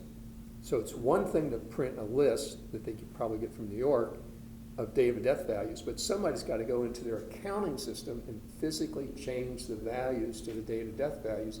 And a lot of them don't do that. And I had a very serious discussion 2 years ago, because this is about the third or fourth time it's happened, with a financial planner who was managing assets for the estate. I said, now you are going to change that on the accounting system, right? That's very specific. Yes, she said. I said, great. So about 9 months later, I get a call from the CPA, and he says, there's some huge gains here. It's been a bad year for the market. How did they do this? I said, well, unfortunately, they didn't change their accounting system. Those aren't the date of death values. They got a 1099-B, right, a brokerage statement. So it was, it was fixed, but it was a pain. So if you're asking a brokerage firm for date of death values, be sure they change it on their accounting system. Because what happens, this is part of my background, it goes to New York, and it goes to another department, and they're asked to do it, but it's not a high priority item, so it may or may not get done. So you have to follow up and be sure it gets done. If you've got, if you've got assets that aren't publicly traded, then you still have to get, if you're executor or trustee of a revocable trust, you still have to get date of death values. So if you've got non-traded REITs, hedge funds, private equity funds, partnerships, you've got to get a date of death value, and there's just no easy way for me to tell you how to do that, but you'll have to do it. If the trust owns life insurance policies, continuing life insurance policies that didn't mature because somebody died, those policies may be worth more than their cash value. So again, not something you have to do right away, but if you've got an insurance policy on somebody else that happens to be a trust asset, these insurance policies can be sold, and oftentimes more than the cash value. And so with that, I would just contact your insurance agent, whoever you use, and just say, can you recommend some firm that sells policies, and can we get a few quotes?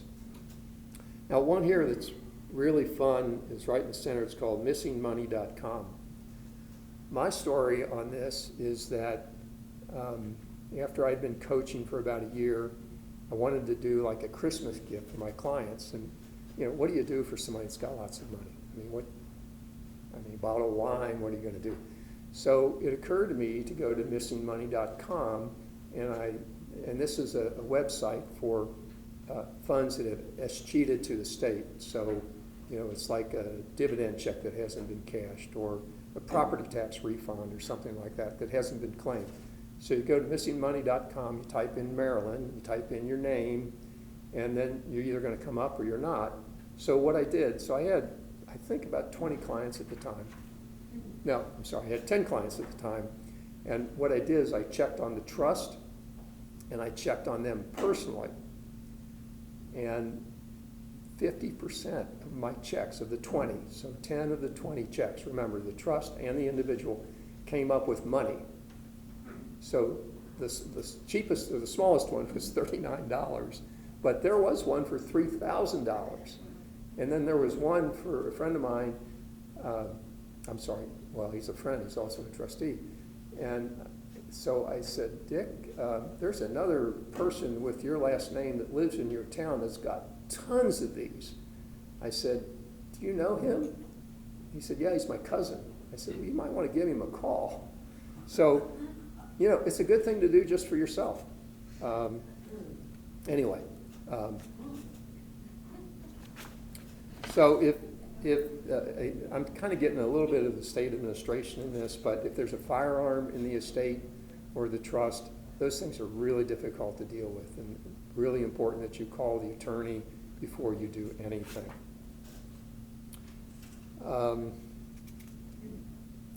One thing that's not on my checklist, that will be on my checklist, it's amazing how I go through and prepare for this, and I go like, oh, that ought to be in there. Be sure you give the beneficiaries a copy of the trust. In some states, you're required to do that.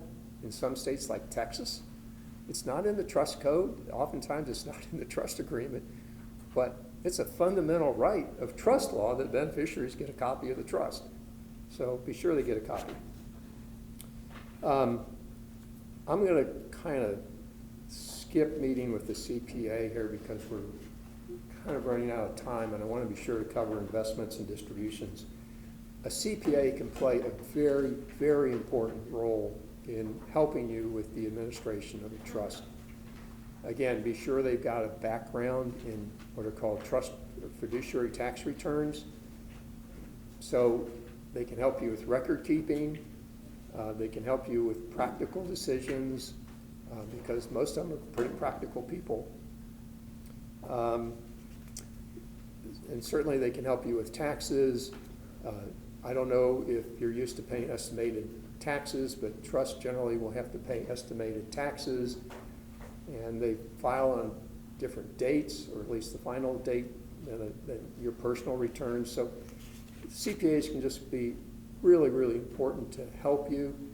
And one of the things I would encourage you to do, depends on the size of the trust and how complex it is, but meet with that CPA once a year, maybe after April the 15th, and just kind of go over the trust, go over the investments. If you got a financial advisor, maybe the three of you meet. Financial advisor probably won't charge you anything. The CPA might not even charge you anything, or charge the trust. But talk about what's going on in the trust. Have the tax rules changed? Have the beneficiaries changed? Maybe there's something with the partnership that may or may not make a distribution that he or she can help you with.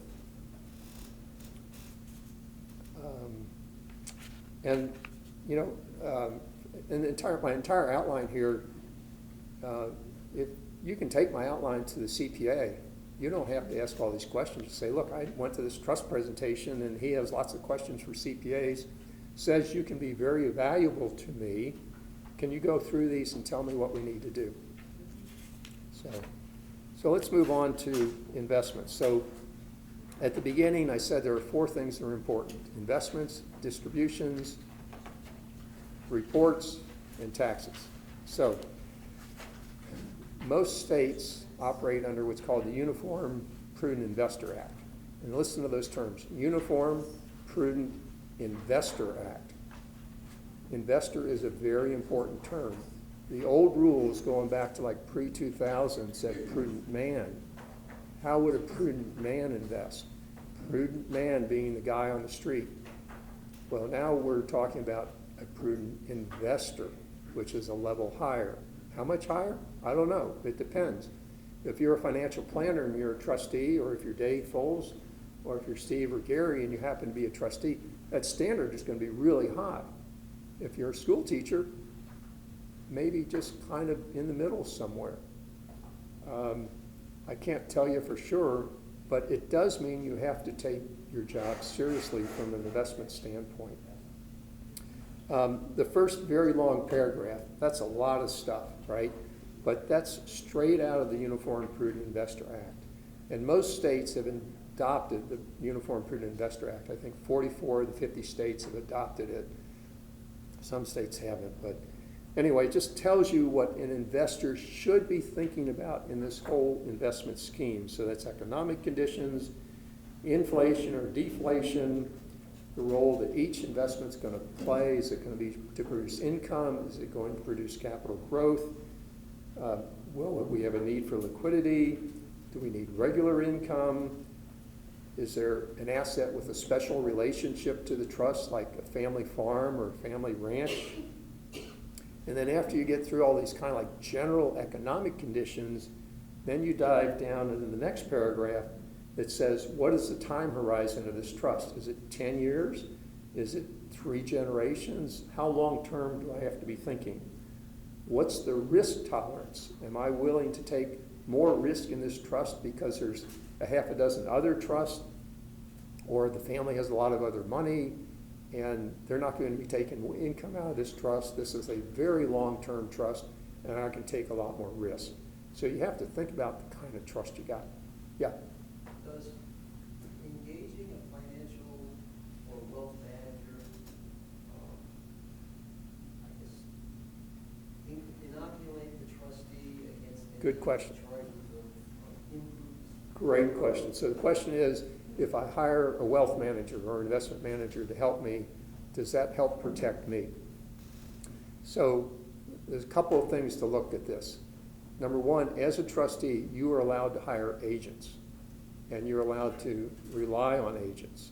So you are. I mean, you're allowed to hire and rely on, well, not totally. Let's put it this way, it helps. Now, in Texas, we made a little change, the Uniform Prudent Investor Act. I don't know if other states have done this, but part of my role when I was working with the state legislature, we actually put this in here to say that you can delegate your investment responsibility to an investment manager, and if he accepts that responsibility as a, quote, fiduciary, then you're pretty much off the hook. Now, not all states are like that, but the concept is the same. If you're hiring a professional, you've done research, you've met with them at least once a year, there are benchmarks that you're using to look at their performance. That helps you a lot. Is it 100%? No, not even in Texas. It's not 100%. But one of my bullet points in the investment process, it says, if you don't have that ability yourself, then go hire somebody that does. So, and then the question is, well, how much research do you do? Do you interview 3 different firms? Is there a firm that you've been working with personally for 20 years that you trust? That's all kind of subjective, but if you hire somebody, again, we're talking about the process. If you hire somebody and you have confidence in them and you're tracking their performance, just document this. I'm hiring the Woodbine investment counseling firm. I've known them for 20 years, or I interviewed 3 other firms.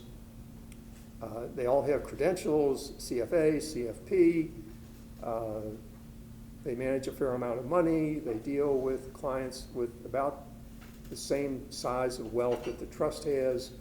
They're going to be benchmarked against the S&P and a couple of other things. Okay, just document why you hired them. And then we're going to talk, well, later I suggest that you have an investment policy statement.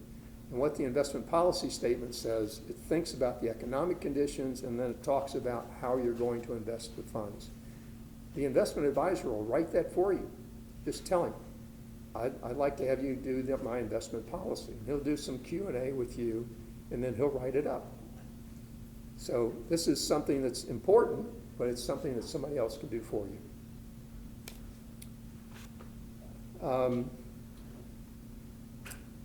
On page 20, I talk about diversification. We've talked about that a little bit before, but diversification is a really important principle of trust law, which says don't put all your eggs in one basket. And if you're going to put all your eggs in one basket, again, document why you're doing that. Cryptocurrency is the rage right now. I saw some statistic that said 40% of all millennials own cryptocurrency. It's a real pain to deal with as an executor or as a trustee. Can you invest in it as a trustee? Well, if you're proficient at investing in cryptocurrency, or if you've got someone who's an expert and you're willing to take a lot of risk because everything else is really conservative, I can make the argument, but I wouldn't do it. But millennials will tell you different, so. Down towards the end, all the rage right now is on alternative investments simply because stocks and bonds haven't performed too well over the last few years. A lot of financial advisors are trying to find alternative investments. Well, you have to be careful with these because after fees and after taxes, they may not perform quite as well as you think. So just, it's a question to ask.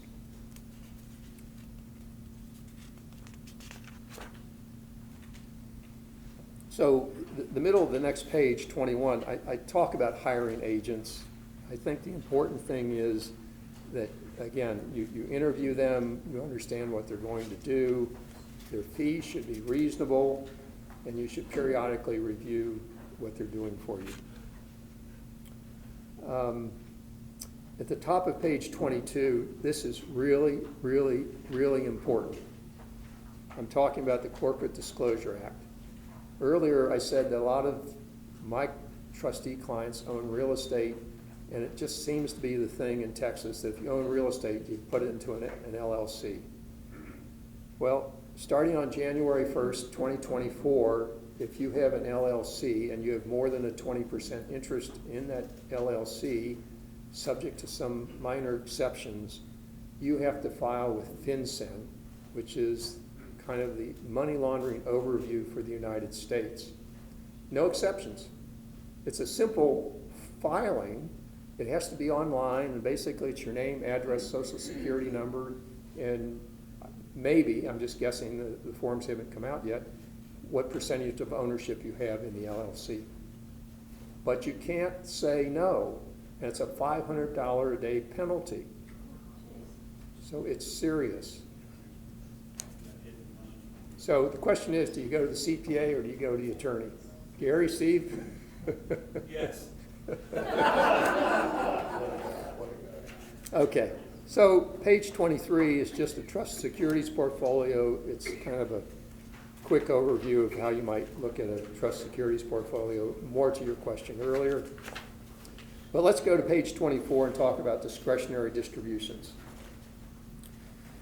So the way this is important because the beneficiaries are not always going to agree with you. Because first of all, remember, most of the beneficiaries, they're upset that they don't have control of the assets.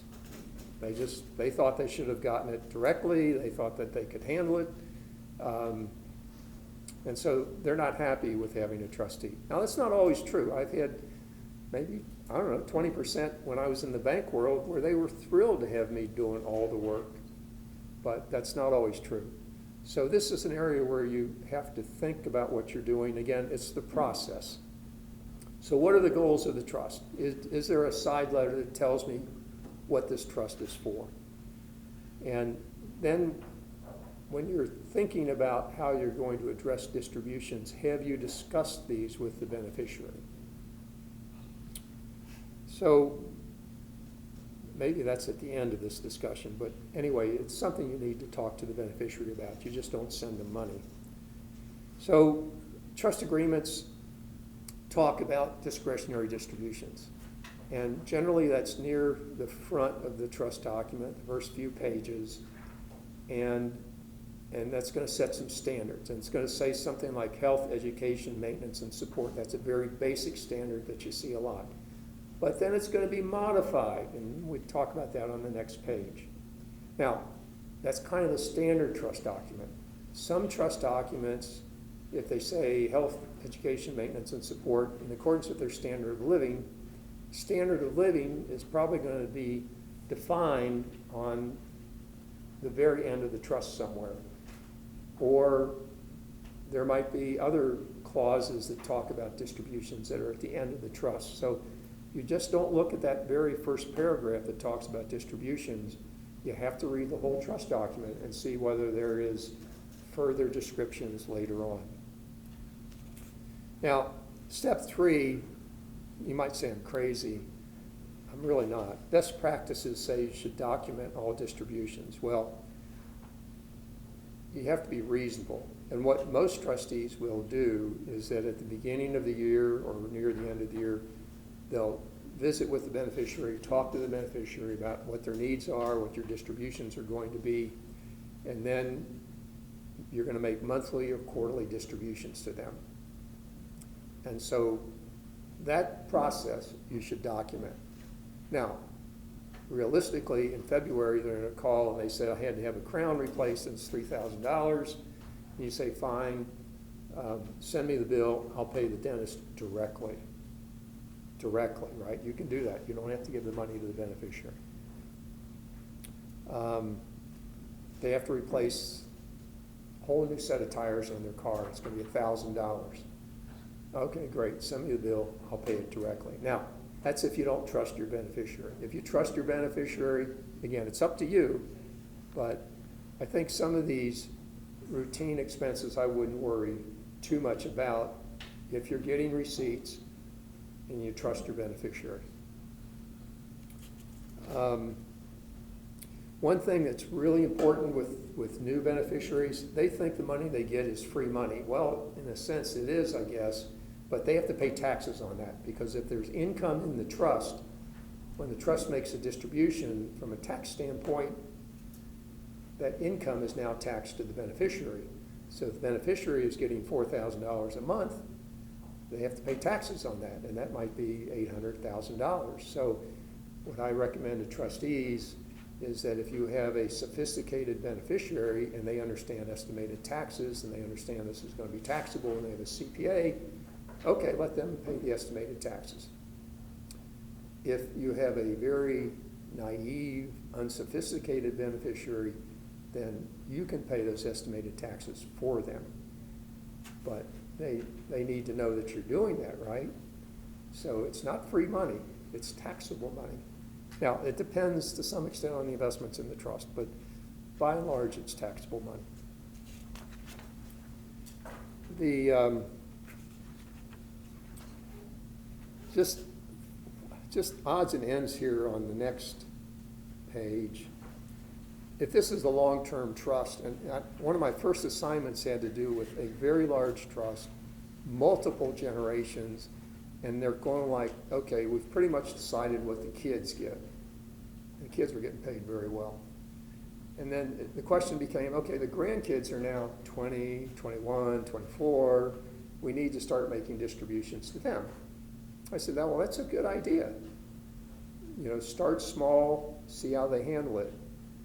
And so they were throwing out some numbers. And I was going like, well, in comparison to what their parents are getting, it's probably not a lot. But you don't want them to get entitled like right away. And whatever you do for them, you're probably going to have to do for their children and their children.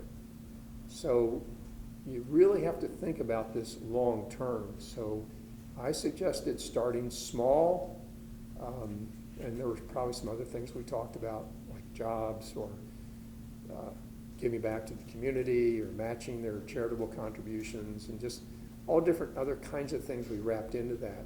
But if you have a multi-generation trust, that trust has to be around for a long time, and historically, the numbers of beneficiaries get greater. Now, we have a declining birth rate in the United States. I don't know what's going to happen in the future, but it used to be if you had 2 kids, then you have 4 grandkids, and you have 8 great-grandkids. You see what I'm saying? And the amount of the money in the trust isn't, it might be growing, but you may have more and more people that you have to take care of.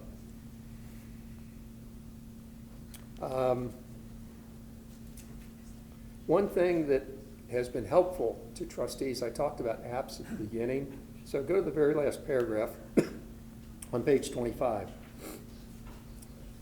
Some beneficiaries have spending problems. I mean real spending problems. And so one of the ways that you can deal with that is through this TrueLink debit card.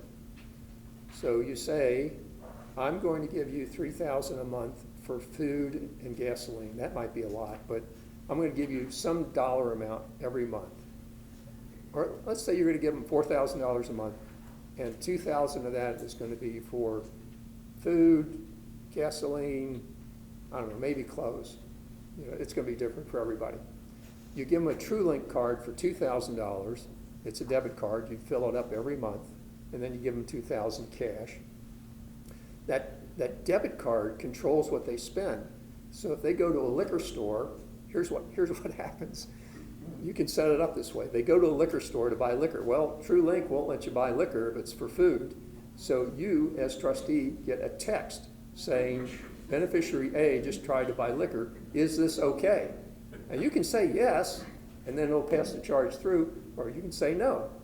So we had one problem child, sorry to call it that, but it was limited to food and gas, and we got a call, the trustee got a call from Walmart saying, she was at Walmart, and he got a text from TrueLink saying she's trying to buy jewelry at Walmart. Is this okay? He said no. So if you have home health care workers who are buying food, it also works for them. So I don't remember whether it cost anything, but banks are starting to use it, professional trustees are starting to use it. It's just been a great solution. On page 26, I just talked about additional standards. Page 27 is talking about keeping the beneficiaries informed. And so basically that page is just about communicating with them. Sometimes that's really hard. I've got one client, very wealthy family, dad's still a CEO of a public company, and I said they should have a family meeting every year. They said, well, it has to be on dad's schedule. I said, well, I understand that. But the kids dad's in Dallas, but none of the kids are in Dallas. One's in San Francisco, one's in London, and I don't know, the other one, New York City, I don't know. But trying to get that family together once a year is almost impossible. So you do a Zoom call, that's fine. But I really think in-person meetings are better. They just are. And so sometimes you can agree to a family vacation somewhere that's nice, and so that will get people to come together. But even then, trying to get everybody together is difficult. One thing that has come up that I didn't expect, and that is some trustees say, well, how do I communicate to the beneficiaries about family values? There's an excellent book by James Hughes called Family Wealth, and he talks about the difficulties between generations, because the way it seems to work, mom and dad, entrepreneurs, successful at something in life, their kids grow up with them. They understand the family values just because they were there with mom and dad. But then you get to the grandchildren and they're somewhat removed. And then you get to the great-grandchildren and they really don't know at all. And what happens is, without trust anyhow, mom and dad pass it down to the kids. The kids probably take a reasonably good care of the assets, But then when it gets to the grandchildren, and especially great-grandchildren, wealth just disappears. So it's a 200-page book. If you're flying to LA, you can read it on the way, and you'll be done when you land. Another client that I was coaching was really involved in this, and he found another book by James Hughes that I didn't know about called The Cycle of the Gift. And I read it about 8 years ago, but it's a grandparent trying to describe to a grandchild the meaning of the gift that he is leaving. It was very, very well done. I'm going to skip the trust accounting requirements. These are terribly important. The reason they're important, well, first of all, you can, hopefully, you'll be going to the CPA and he or she will be helping you with the reporting requirements. But a couple of things are really important here. One is that until you give a reasonably full report to the beneficiaries, it doesn't start the statute of limitations. And what the statute of limitations says is that after a certain time period, if they haven't sued you, they can't. But it only works if they've had reports, so that the statute of limitation doesn't start to run until they get a report and they get meaningful information. Now, in South Dakota, it's 120 days. In Texas, it's 4 years. Maryland, what's the statute of limitations? I think it's 3 years. 3 years. So all states are different. Now, there's a lot of stuff here CPA can help you with. In the real world, I think that if you get 90% of the way there in terms of what either the trust agreement requires or the statute requires, you're probably going to be okay because you made a good faith effort to provide information that was reasonable. Missouri has a statute that says you have to provide information, you have to provide a report, not an accounting, but a report that is reasonable and feasible. So if I take myself down to Texas, what the statute's asking for is 100%.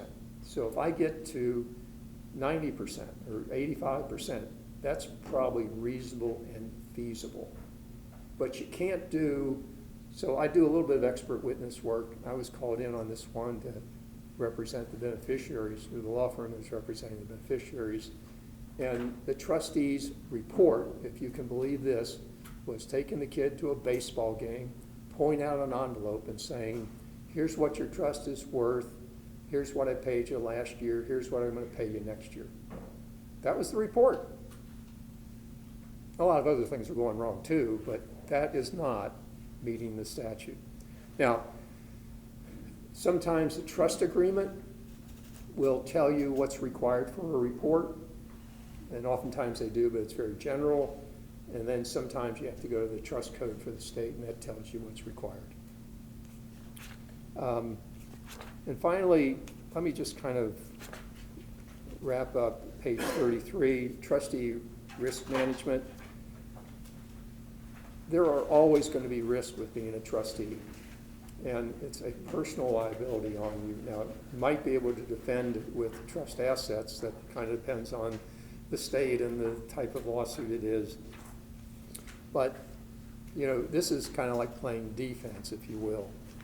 So I think the important things here are going to be page 34, where I start with the nevers. Never commingle trust assets with your assets. Don't ever do that. Even, it's a slippery slope. Let's just say that for some reason you need to take trust money and put it in your checking account, and you're only going to do it for 30 days for some reason. It's the slippery slope. You forget to put it back in the trust, it wasn't documented, and that's an easy cause of action. Don't use trust assets for you or your family. Don't hire relatives to do work for the family. Now, you know, if it's simple work, low-paid work, one-time job, that's okay. But don't, on a regular basis, hire family members. Don't invest trust assets in your business or do deals with the trust. Don't take advantage of an investment opportunity that was presented to the trust that the trust would turn down. and then you used. Don't borrow from the trust. Don't sell assets to the trust. Don't fail to get appropriate casualty and liability insurance. Don't make an unexplained distribution, especially if it's not to the beneficiary. Don't fail to pay taxes because, by the way, you can rely on a CPA, but if you don't pay the taxes, you don't file the return. That's on you. That's not on the CPA. So it may not make any sense to you, but I think that's kind of where the laws come down. You have to be sure that return is filed. Don't make improper investments, and don't take gifts from those doing business with the trust. A bottle of wine's probably okay, dinner's probably okay, but anything beyond that, probably not good. And then I think that we also sent you some, one day an attorney asked me to draft what I think about when you select a trustee, and I think that was handed out also. There's a lot of stuff. Again, probably only 20% is going to apply. A lot of it's just going to be first year stuff. My goal is to help trustees do a better job and to help them improve the lives of their beneficiaries. So with that, I conclude. If you need help, my contact information is at the end of the outline, and I'd be glad to try and help. Let's give Dave a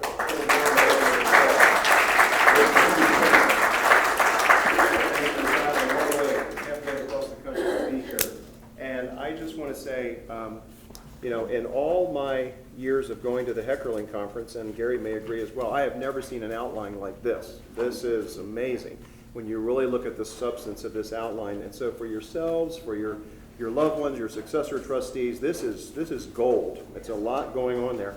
And Dave, I think you normally give this workshop in 4 to 6 hours, right? Yeah, a lot longer. So, and then the other thing I was noticing is Dave's books that he's written back here. If you really look at that resume, so there's really some good stuff here. And Dave, you made it easy for us to digest. All right. So as we wrap up, I just wanted to say that, and I also wanted to say, this is not only everything I just said and everything Dave said, but it's best practices, right? And if our successor trustees stay on the rails, right, straight down the middle on these best practices, they're going to be fine.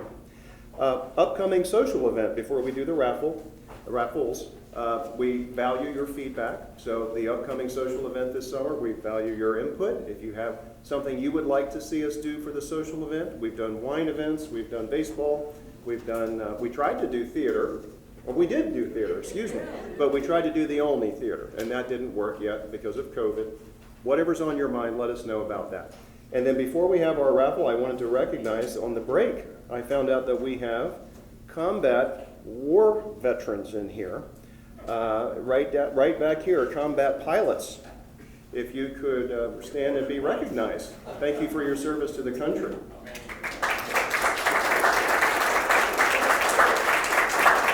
2 combat tours in Afghanistan, to my understanding. All right, Gary, let's do our raffle.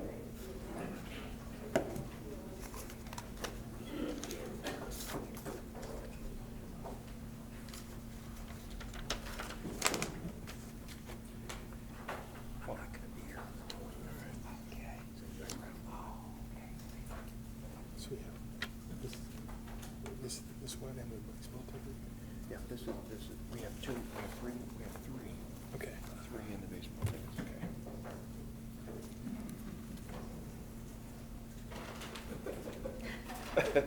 So Lucy, can I ask for your help again?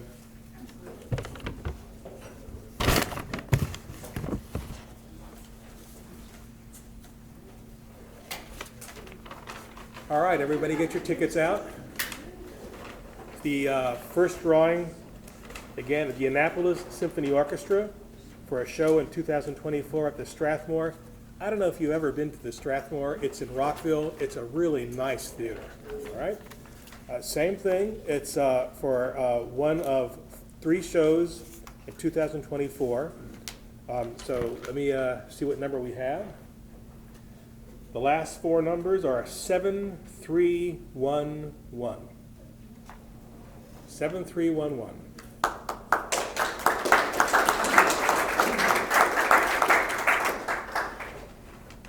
Congratulations. I'm going to tell everybody who you are. I'm Jurgen Smith. Jürgen Smith. All right. The next prize, same thing, Annapolis Symphony Orchestra. And the last four numbers are 7306. Who has 7306?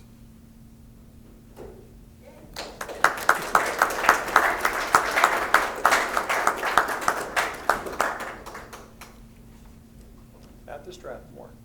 Congratulations at Strathmore. Let everybody know who you are. Rhonda and Michael Tomlinson. All right. you. Congratulations. All right, the next one. Wow, this is pretty interesting. This is a show, Bach in Baltimore, a ticket voucher for 4 tickets to see Music of Titans on June 4 this summer. So, the last four numbers are 7302. 7302. We have a winner.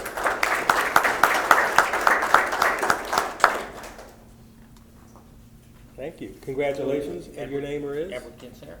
Edward Kinsinger. Congratulations. Very good.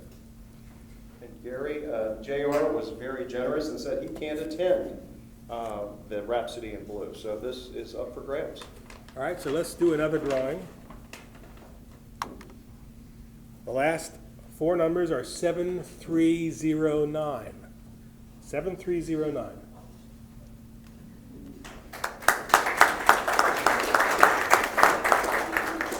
I think that family's won 3 events today. Congratulations. And what is your name? Michelle Smith. Michelle Smith. And Gary, the last. All right, the next one. Congratulations. And the last thing is Yeah, the Orioles tickets. Last thing is this, 4 tickets to see the Baltimore Orioles. And what you're going to get is my card. What I'd like for the winner to do is go to the website and figure out which game you'd like to go, and we'll get you the tickets. Okay? So 4 tickets to see the Baltimore Orioles. And the last 4 numbers, wow, this is Gary.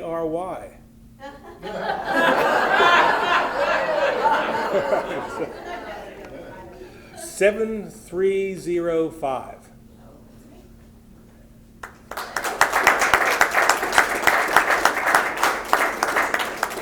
Congratulations, and what is your name? Ashley Sunderland. Ashley Sunderland. So here's my card. Okay. So take a look at the website and give us a call, and we will get the tickets to the game you'd like to see. Awesome. Thank you. All right? Congratulations to the winners. And Well, we thank everyone. Travel safe. Dave's information is available if you need him. And be well. And we look for your suggestions for the social event. And one other thing. This event was filmed today, so we will make that link available too. So we will make it available to you and anyone else who wasn't able to attend. All right. Thank you all. Be safe.